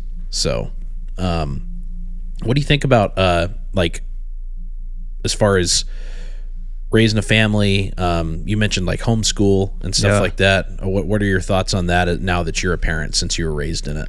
Yeah, absolutely. So one of the things I would say that I started to talk about a little bit earlier is get your kids out of the government schools. I mean, I understand the difficulty in that for parents. I understand it because I watched my parents as a child who didn't necessarily understand everything. I saw the struggle and the strain on my parents as they made that difficult decision in a time when it wasn't cool. Like, my parents took me out of public school and educated me at home during a time when everyone said they were crazy and they weren't qualified to do that. Now, here's the funny thing, okay? My dad was a graduate of West Point. He was teaching at West Point when he pulled me out of the public school. He was an engineering professor. My mom had gone to the Air Force Academy and also had progressed quite a long way towards an engineering degree herself, I believe. They were both highly qualified to educate first grade me. In fact, they were highly qualified to educate me all the way through high school. And I didn't struggle in college. And I took the most difficult course of study I probably could in the field I went into with linguistics. And I credit that to the diligence of my parents in getting me the best education they possibly could. But it took courage and it took a ton of sacrifice, time, money, and just the mental and emotional strain for my mom of being at home all day with not just me, but ultimately my two brothers. If you are a father or mother of boys, you understand, like, boys are tremendously high energy and high demand. And the public school solution to that is put them in a classroom, force them into conformity, social conformity, and then medicate them if they're too energetic, which is like crushing masculinity in our society. Like, you're taking all this energy and everything and just like saying it's bad and then smashing it with drugs. But my parents had the courage to take me out of that system that they could see was indoctrinating me with secularist values, and to give me a Christian education at home. And so my wife and I have continued that with our kids. So we've got 6 kids. I've got one girl and I've got 5 boys. So my house is a happening place. Yeah. Yeah, awesome. It's good, man. It's great. Is your daughter the oldest, you said? She is. Okay. Yeah, she is, and it's good. She's great. She's grown up to be a very sweet helper with a ton of patience because she has 5 younger brothers. Yeah. And she's going to be very well protected. I can tell you. Oh yeah. Like, she will. The boyfriends have not come knocking so far, and I'm not surprised. That's awesome. Yeah. Yeah, she's also been in jiu-jitsu for 7 years, and she can take care of herself. Cool. So yeah. Yeah, but we've continued that and trying to impart to our kids the best education we possibly can. And again, I think people could say, well, you're not qualified, somehow or other to educate your kids. And look, we live in a day and age of so-called experts telling normal people how to live normal people lives. And I think it's high time that we wake up to the fact that these experts are not normal people. And that a lot of what gets pitched to us as the professionals that we need to listen to are actually people that have no right and no reason to be trying to speak into what we're doing. For centuries, it was just assumed that parents knew what was best for their children. And today we're told that experts know what's best for your children and that parents need to listen to experts. Yeah. And it's time for the experts to shut up. And it's time for us to start listening to the right kinds of experts, like maybe people that have raised children before, not people that got a degree in some kind of sociology or something and want to tell you what a good family looks like when they have no family. Yeah. So my encouragement to anybody that's thinking about like the importance of their children's education, like you will never get back the hours and the days that you get to spend investing in your own children if you choose to educate them at home.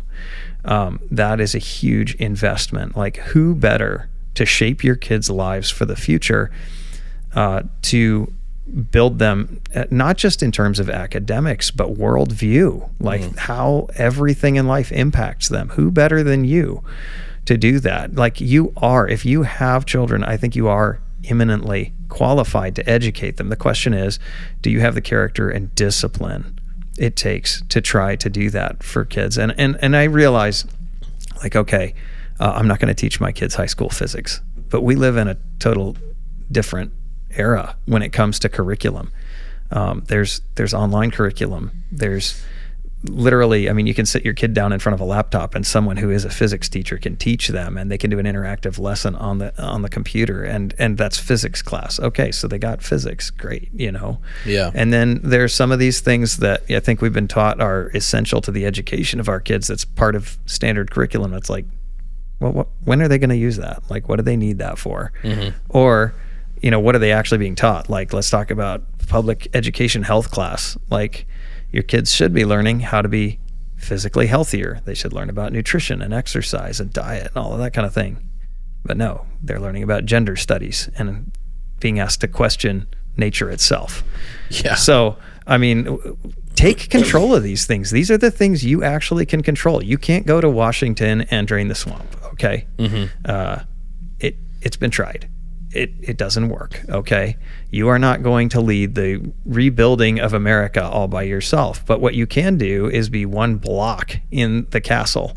And the way you do that is by pouring yourself into the next generation. So I would say, get your kids out of the government indoctrination centers and take responsibility for their education. And I realize, like I said, for some parents, that's just too much. Maybe you're a single parent and you got to work a job to make ends meet. There's no way you can stay home. And I'm not saying that you're wrong in that. What I would suggest for you then is explore private educational opportunities. Yep. Here in the Kenai-Soldotna area, we have some options that people may or may not be aware of. Of course, there are some charter schools. They can be difficult to get your kids into. There are some private schools. A couple of my kids have attended Kenai Classical, which is a new classical school. And so I'll just quick plug for classical education wherever you are. This is exploding across the country, but basically it's getting back to a classical model of education, which is how education was done for hundreds of years in Western civilization, where kids were taught logic and rhetoric, and they were taught culture, and they were basically educated in the Western canon of literature. They were taught Latin so that they could understand and read. And what this did is it built into the kids. You weren't just teaching them facts or giving them like a bucket of knowledge. What you were doing was you were teaching them how to interact with facts and how to gather knowledge for themselves. So it's the educational version of give a man a fish, feed him for a day. Teach a man to fish, feed him for a lifetime. Classical education is teaching your kids. It's a method of teaching your kids how to fish for knowledge, for understanding of the world around them. And whether there's classical homeschool programs that you can use to really start gearing your kids' minds that way, where they know how to interpret the world around them, how to articulate what they believe, and how to defend it. But there's also classical schools, especially classical Christian schools, popping up all over the country. And like here, we have one here in the Kenai-Soldotna area that is growing and has been around for 4 or 5 years now and is continuing to produce good results. So that is an alternative as well for education that I would want people who live in this area to be aware of. And if you're somewhere where that isn't an option and you're passionate about education, it's something to look into. Start looking at classical education, because one of the ways that we can rebuild things that have fallen down and broken down in Western civilization is by getting back to the roots of what made Western civilization so unique in history, what made it so great. Of course, there's the Christian principles, the Bible, and the spread of the Christian gospel, but you have so much impact that had on culture, on art, on science, on politics, and that's a lot of what we're missing today. And if we start building the next generation, while certain factions within the culture are aborting, not having, or are neutering their posterity, we can be building the next generation to make a much different America, a much different Christian West than what we've experienced for the last 50 years or so. Yeah. Yeah. And I mean, I think you hit the nail on the head. It's so fundamental to start with the next generation. And I love the emphasis on take responsibility for your kids, their education. And and for those that, homeschool isn't a possibility, maybe you've looked into it. More people have looked into it today than ever before, I think. Well, that's probably not true, but in recent years, it's become pretty popular. Right. Homeschool has again. And I think for good reason. I think we've seen so much broken trust and just utter failure out of the governmental, more traditional, the government ran educational system, public schools, but there definitely are more options. Like for just to use my own case as an example, I was fortunate enough to get my kids into one of the local charter schools. And they focus on teaching academics. They're not focused on teaching all this crazy stuff. And I've already seen it in my kids' education. Like they do learn Latin, and they learn, even in young ages. My kids are still really young. They're learning how to use critical thinking and all of this, whether it's gender studies or critical race theory, all these weird things that have been brought in as a way to funnel money through the school system through grants, aren't allowed in schools like that, because it's a school that focuses on primarily academic education, and there are some classical elements too at the school that he goes to, which is really cool. And the teachers there seem like they are there because they love teaching, and very fortunate that they're all very conservative. But I know that's not an option for everybody, but you brought up other programs, and then there's private schools, which the only thing, and I grew up in the private school. That was my education. My parent, Stephen and I's parents, I don't think we were never in a public school as far as I can remember, and we were very fortunate to have that opportunity. But the biggest thing I'd say about private schools is that I think some things I've seen with private schools is a little bit of complacency, because we went to like Christian private schools, and I just want to reiterate that again, it's your personal responsibility as a parent ultimately for your kid's education, so you got to stay on top of it, and also their religious education, whether like I teach my kids about the Bible. I teach my kids about Jesus. Absolutely. And that's a daily thing in my household. And I think sometimes some parents can be like, oh, they're getting that at the school. They go to the Christian school, so they're getting that there. Yeah. And you probably don't get it as much as you should there. So point is it requires a hands-on approach, I think. And yes, there will be a level of great sacrifice, whether that's financial sacrifice to afford private school, sacrifice of money and time to teach them at home, or you have to be heavily involved in something like a charter school, and a lot of those are by lottery, so you have to kind of get fortunate enough to get in, I guess. So there's a lot of variables no matter what direction you go, but the point is that you have options.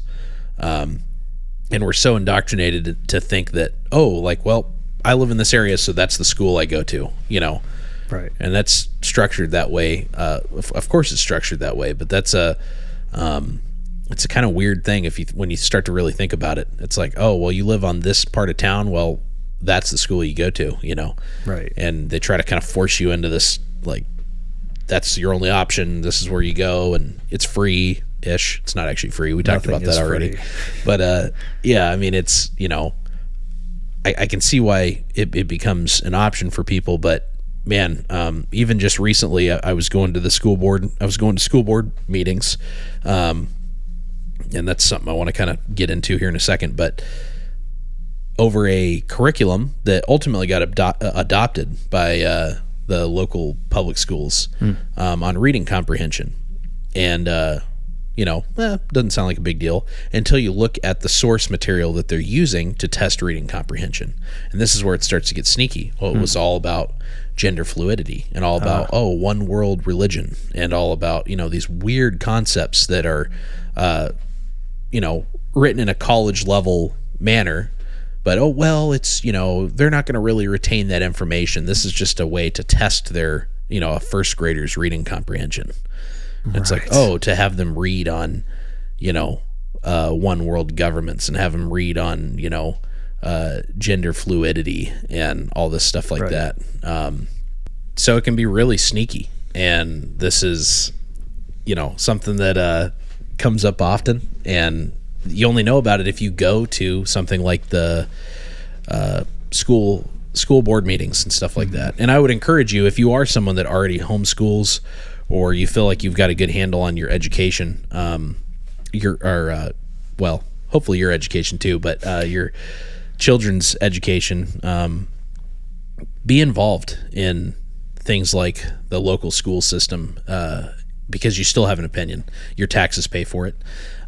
And you may have you feel like you got a good handle on your home and your kids, but there's a lot of other kids out there that will, whether you like it or not, come into direct contact with your kids, and will be, again, a part of the future generations. And it would be a perfect world if we could get everybody to just go back to homeschooling and pull everybody out of the public school system, but that's not going to happen.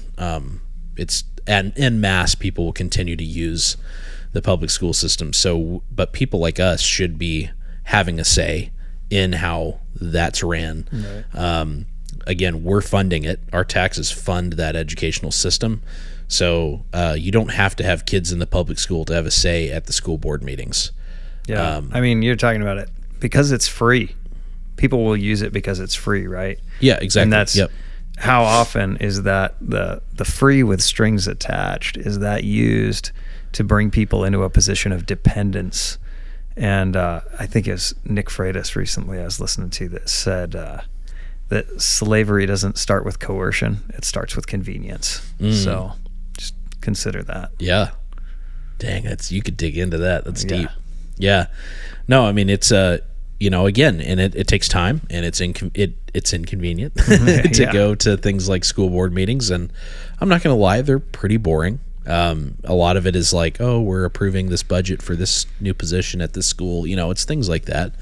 But kind of a big catalyst for me wanting to be more hands-on in my own community, which I believe is a personal responsibility. It kind of goes hand in hand with the things we've been talking about, was what happened at the park. And I realized, man, this happened. Why? Well, because I haven't been involved. Right. And I don't mean singularly me. I mean individually, us as community members have not been involved. We've been just, that won't happen here, and whatever. Well, my kids don't do that, or I won't do that. And I think there's a level of that that's important, but then at some point it comes back around to that big point of accountability. Sure. And if we're hands off, we're not able to hold our community accountable. And it does take time. It takes sacrifice. But again, you look over at a community like the LGBTQ community, and what do they do really well that we don't? Well, they do. They spend a lot of time. They're really good marketers. I'll put it that way. They're really good at rallying people to their cause. They're good at coordinating noise and disruption in favor of what their ultimate vision is and goal. And many of them don't even share the same vision or goal. Right. But it's still all pushing towards that ultimate narrative of destruction towards the nuclear family, tearing down moral good, destroying that Christian Western society. Something that will always stick with me when we were going to those meetings. It was actually the first one we went to, the one that had just tons of people at it. And my wife and I went together, and my wife had just spoke, I believe. She went up and spoke kind of from the position of a mom and said, like, this is very concerning. And then she came back down and sat with me, and then there was a guy that got up to speak before I did, and is an older gentleman. And I remember he said, where's the morality? And then one of the LGBTQ members behind me said, morality's oppressive. Right. And that has always stuck with me, because that whole perspective is just in complete contrast to what's good. To look at it from that point of view of not like, we should strive to be morally good to the best of our ability. We're human and we're sinful by nature, so we're not perfect. So we'll never be perfect. We can't ever reach that perfection, but striving for it, I think, is very important. But to just flat out say, morality is oppressive, is basically saying, like, I'm going to do everything I can in my power to do everything opposite of that because I'm being held back by that construct. Right. Yeah, I mean, you think about that, trying to juxtapose moral boundaries with freedom is actually completely fallacious. I mean, you think about this. The worst tyranny we could be under is to be completely left to our lowest impulses. Like, that would be the worst kind of slavery. People can enslave you, like, in a physical bondage kind of sense, and put you to work, off to the cotton fields or the salt mines with you. Yeah, and that would be bad. But you could retain a measure of human dignity by, like, knowing that you were internally, like, who you are is not defined by what is done to you, but rather, like, what is going on internally, like who you really are at the core. A person could be physically enslaved and be an upright, respectable person who yearned to be free. But a person who just lives for their impulse in the moment, lives for, like, what feels good right now, and doesn't think about how that impacts anybody else or whether or not it's right, that person is a slave all the way to the core. And they're enslaved to the most wicked things. I mean, to be enslaved to labor in itself is an inherently good thing. I'm not saying slavery is a good thing. I'll be really clear about that. Yeah. Labor in and of itself is inherently good. It can be abused like anything else in this world. But selfishness and dissipation and debauchery are not good in any context. And when you say, I'm just exercising my agency, what you're really saying is, I'm enslaved to my own lowest impulses. And that's the lowest form of slavery. So people who want to say that morality is oppressive are people that are owning their enslavement to their own lowest impulses. And the fact that they won't be restrained by anything means they will never be free. Because free people are restrained by things. I mean, go read the Founding Fathers.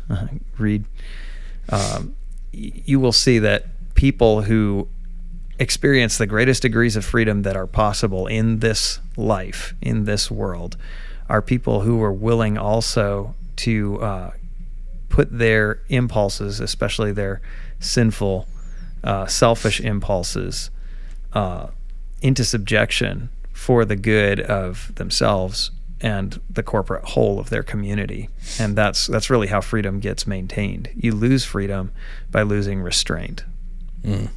Yeah. Even biblically, like, your what you just said there made me think of the first chapter of Romans. You know, God basically says that people that continually practice those things and just dive into that life of impulse and immorality, that he would give them over to that. Give them up. Because that's the ultimate destruction. Yeah. They will be destroyed by it.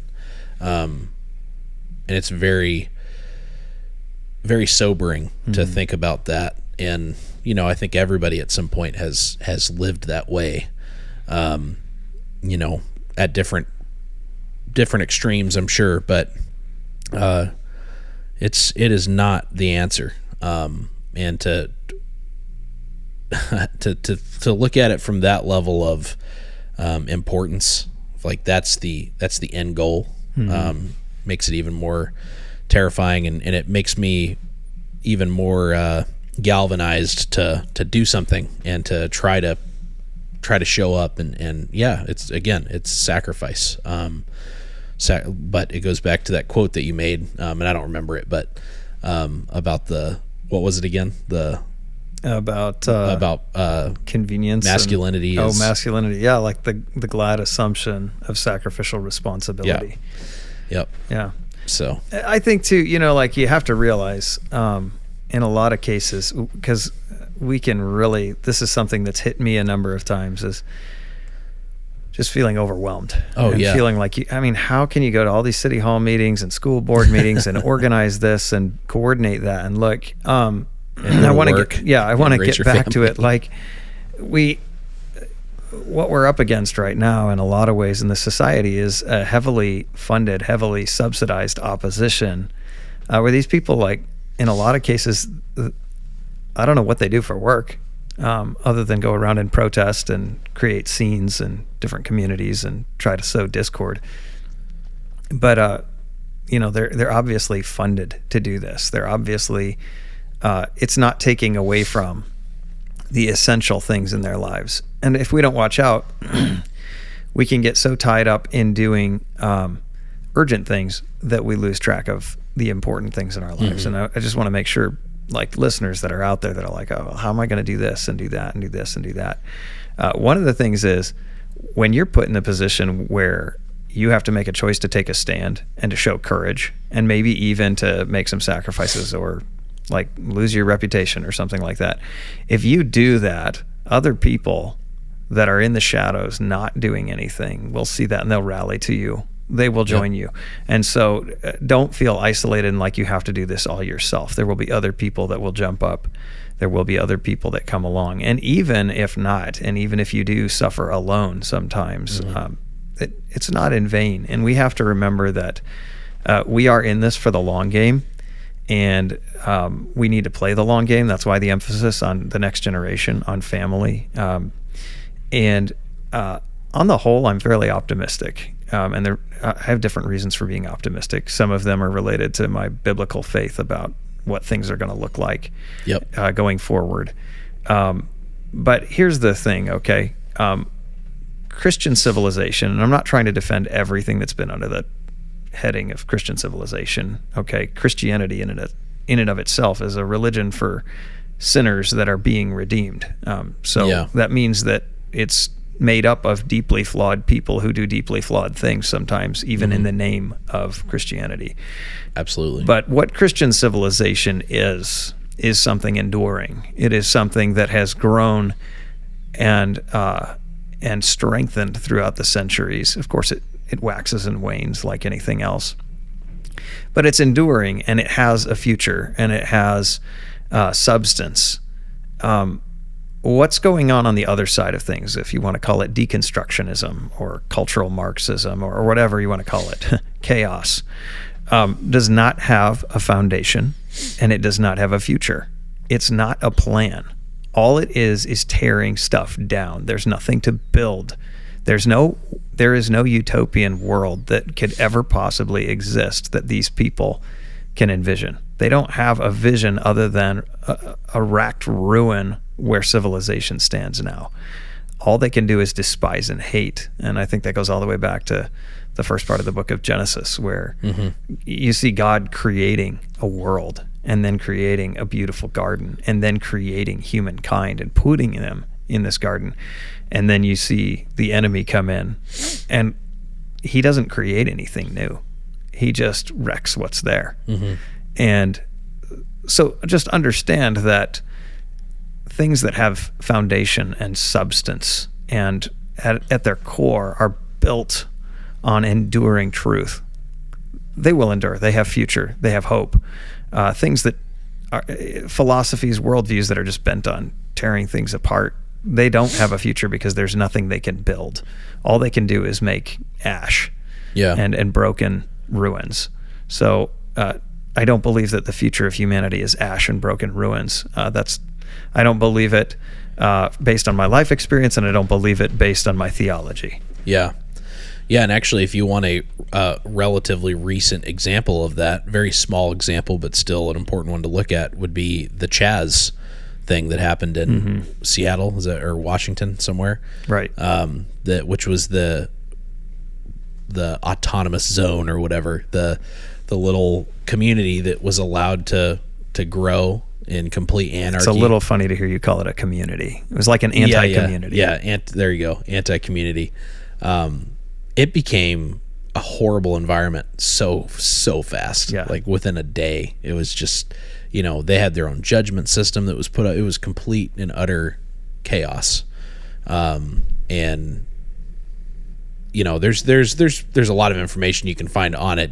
There's interviews from people that were in there that even have kind of turned around and been like, oh, I thought we were doing something great, and then I realized, oh, it was horrible. Yeah. And yeah, it's an example of that.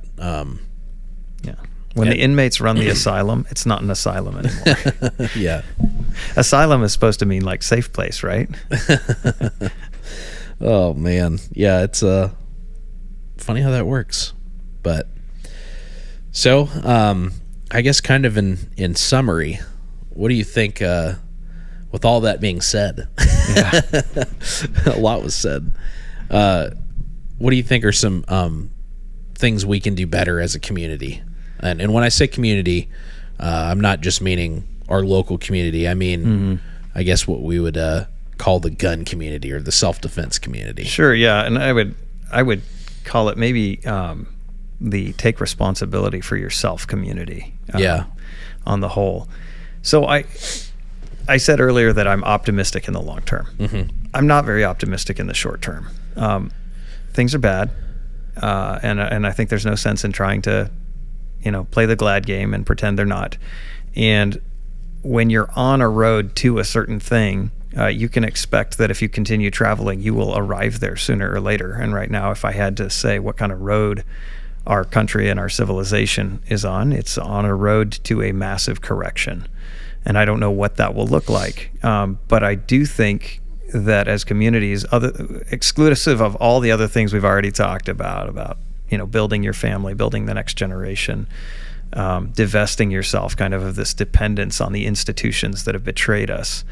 I think that part of what we can do right now and should be doing, perhaps with a bit of a sense of urgency, is surrounding ourselves with what I would call self-sustaining communities. And that is, in your immediate area, you should know people that have the right kind of mindset, that are honest, hardworking people, that have skill sets, that are community-minded.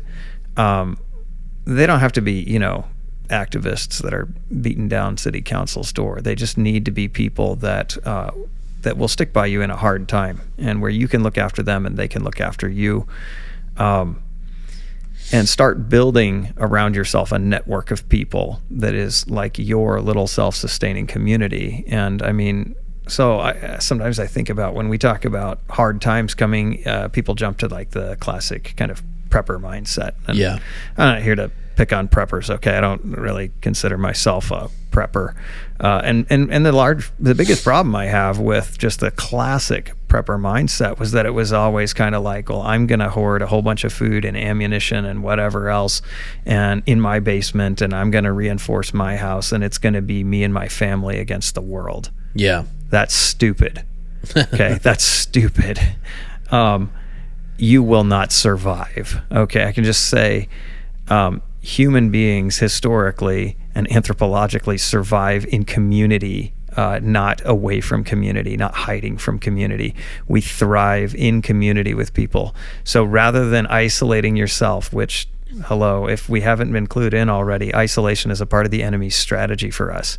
We should be surrounding ourselves with other people that can reinforce a lot of the norms that we all embrace, as whether it's morally or just socially.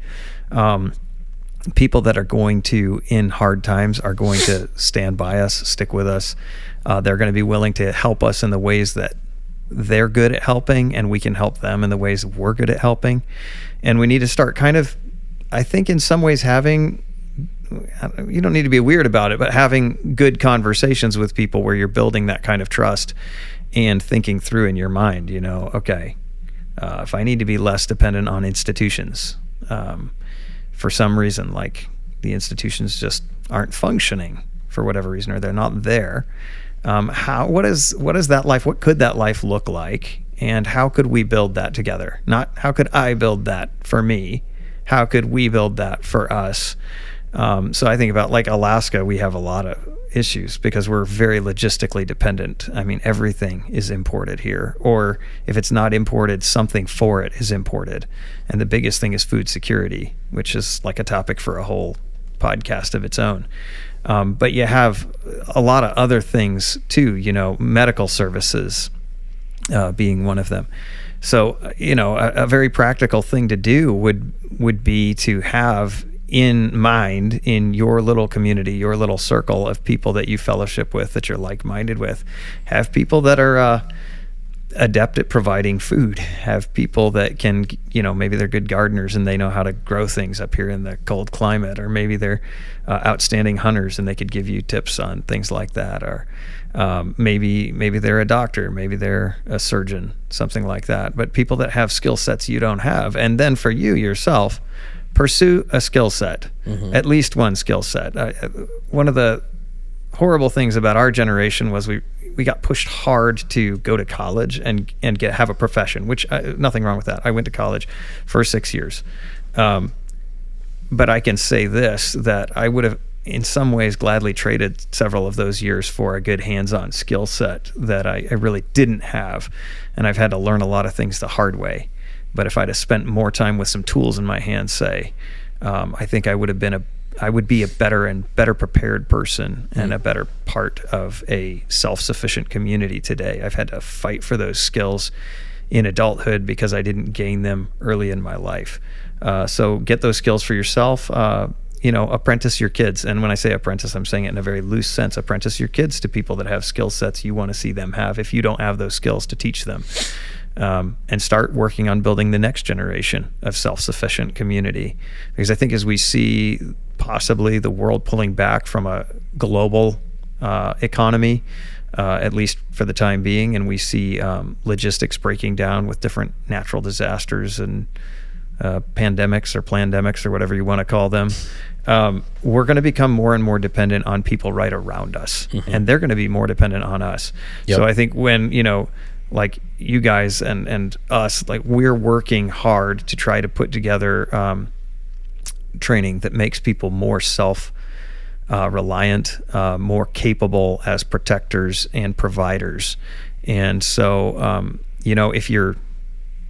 if that's an area you're deficient in, then you should seek out training in it and work towards that. I think the firearms world, probably where we work, is one of the worst for people being super macho and wanting to assume they know, like they already know that stuff. Like how many guys have I had that come out to a class? I'm sure you guys have had this too, where, they came out to this class for whatever reason. Maybe a friend talked them into it or asked them to go with them or something, but they're like, oh man, I've been shooting ever since I was knee high to a grasshopper, and I'm, been in competitions, or I was a sheriff's deputy someplace, or I spent, 4 years in the military, and so you're like, oh, okay, you should be pretty squared away. And then by the end of the day, they're like kind of sheepish, and they're like, man, I guess I was kind of rusty, or I guess I didn't know as much as I thought I did, and it's like, hey, that's okay. I mean, it's good to be able to come with an open mind and learn.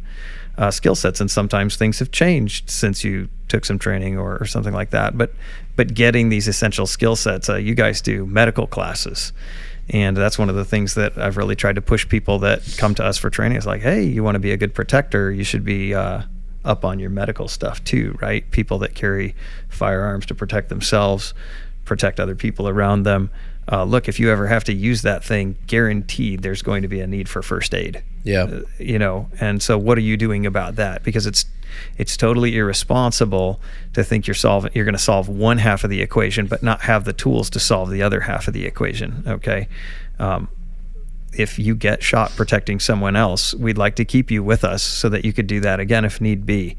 And your ability to take care of yourself or someone else's ability to take care of you is going to be critical in that circumstance. So part of taking responsibility is having like this well-rounded skill set where you're not just focusing on maybe the thing you think is super cool. I mean, do that, but then think about the ramifications of that skill set and what would make it more complete, and round yourself out completely so that you can be a good protector, a good provider, and part of a functioning, self-sustaining community. Dang. Nailed it. Awesome, man. It's almost like we sit around thinking about these things. Yeah. Well, yeah, I really appreciate you taking the time to come on and share your wisdom with us and spend a little time talking with us. And I mean, we have we've always had a lot of conversations, privately and just off and on, and obviously the involvement in a lot of the weird things that have happened in Soldotna has fighting the culture war shoulder to shoulder has kept us tied together. But yeah, I really appreciate you coming on the podcast. And where can people find you at? Yeah, so like I said, I'm not a big social media guy. If people want to get a hold of us, they can. So you can go to our website, coldfrontiertraining.com. You can also email me, joshua@coldfrontiertraining.com. Sweet. And I'll link it below in the description for those that want to go check out Josh's company and see what they're all about. But yeah, awesome. Yeah. Well, thanks for coming on, man. Really appreciate it. Thank you guys for the opportunity. It was great.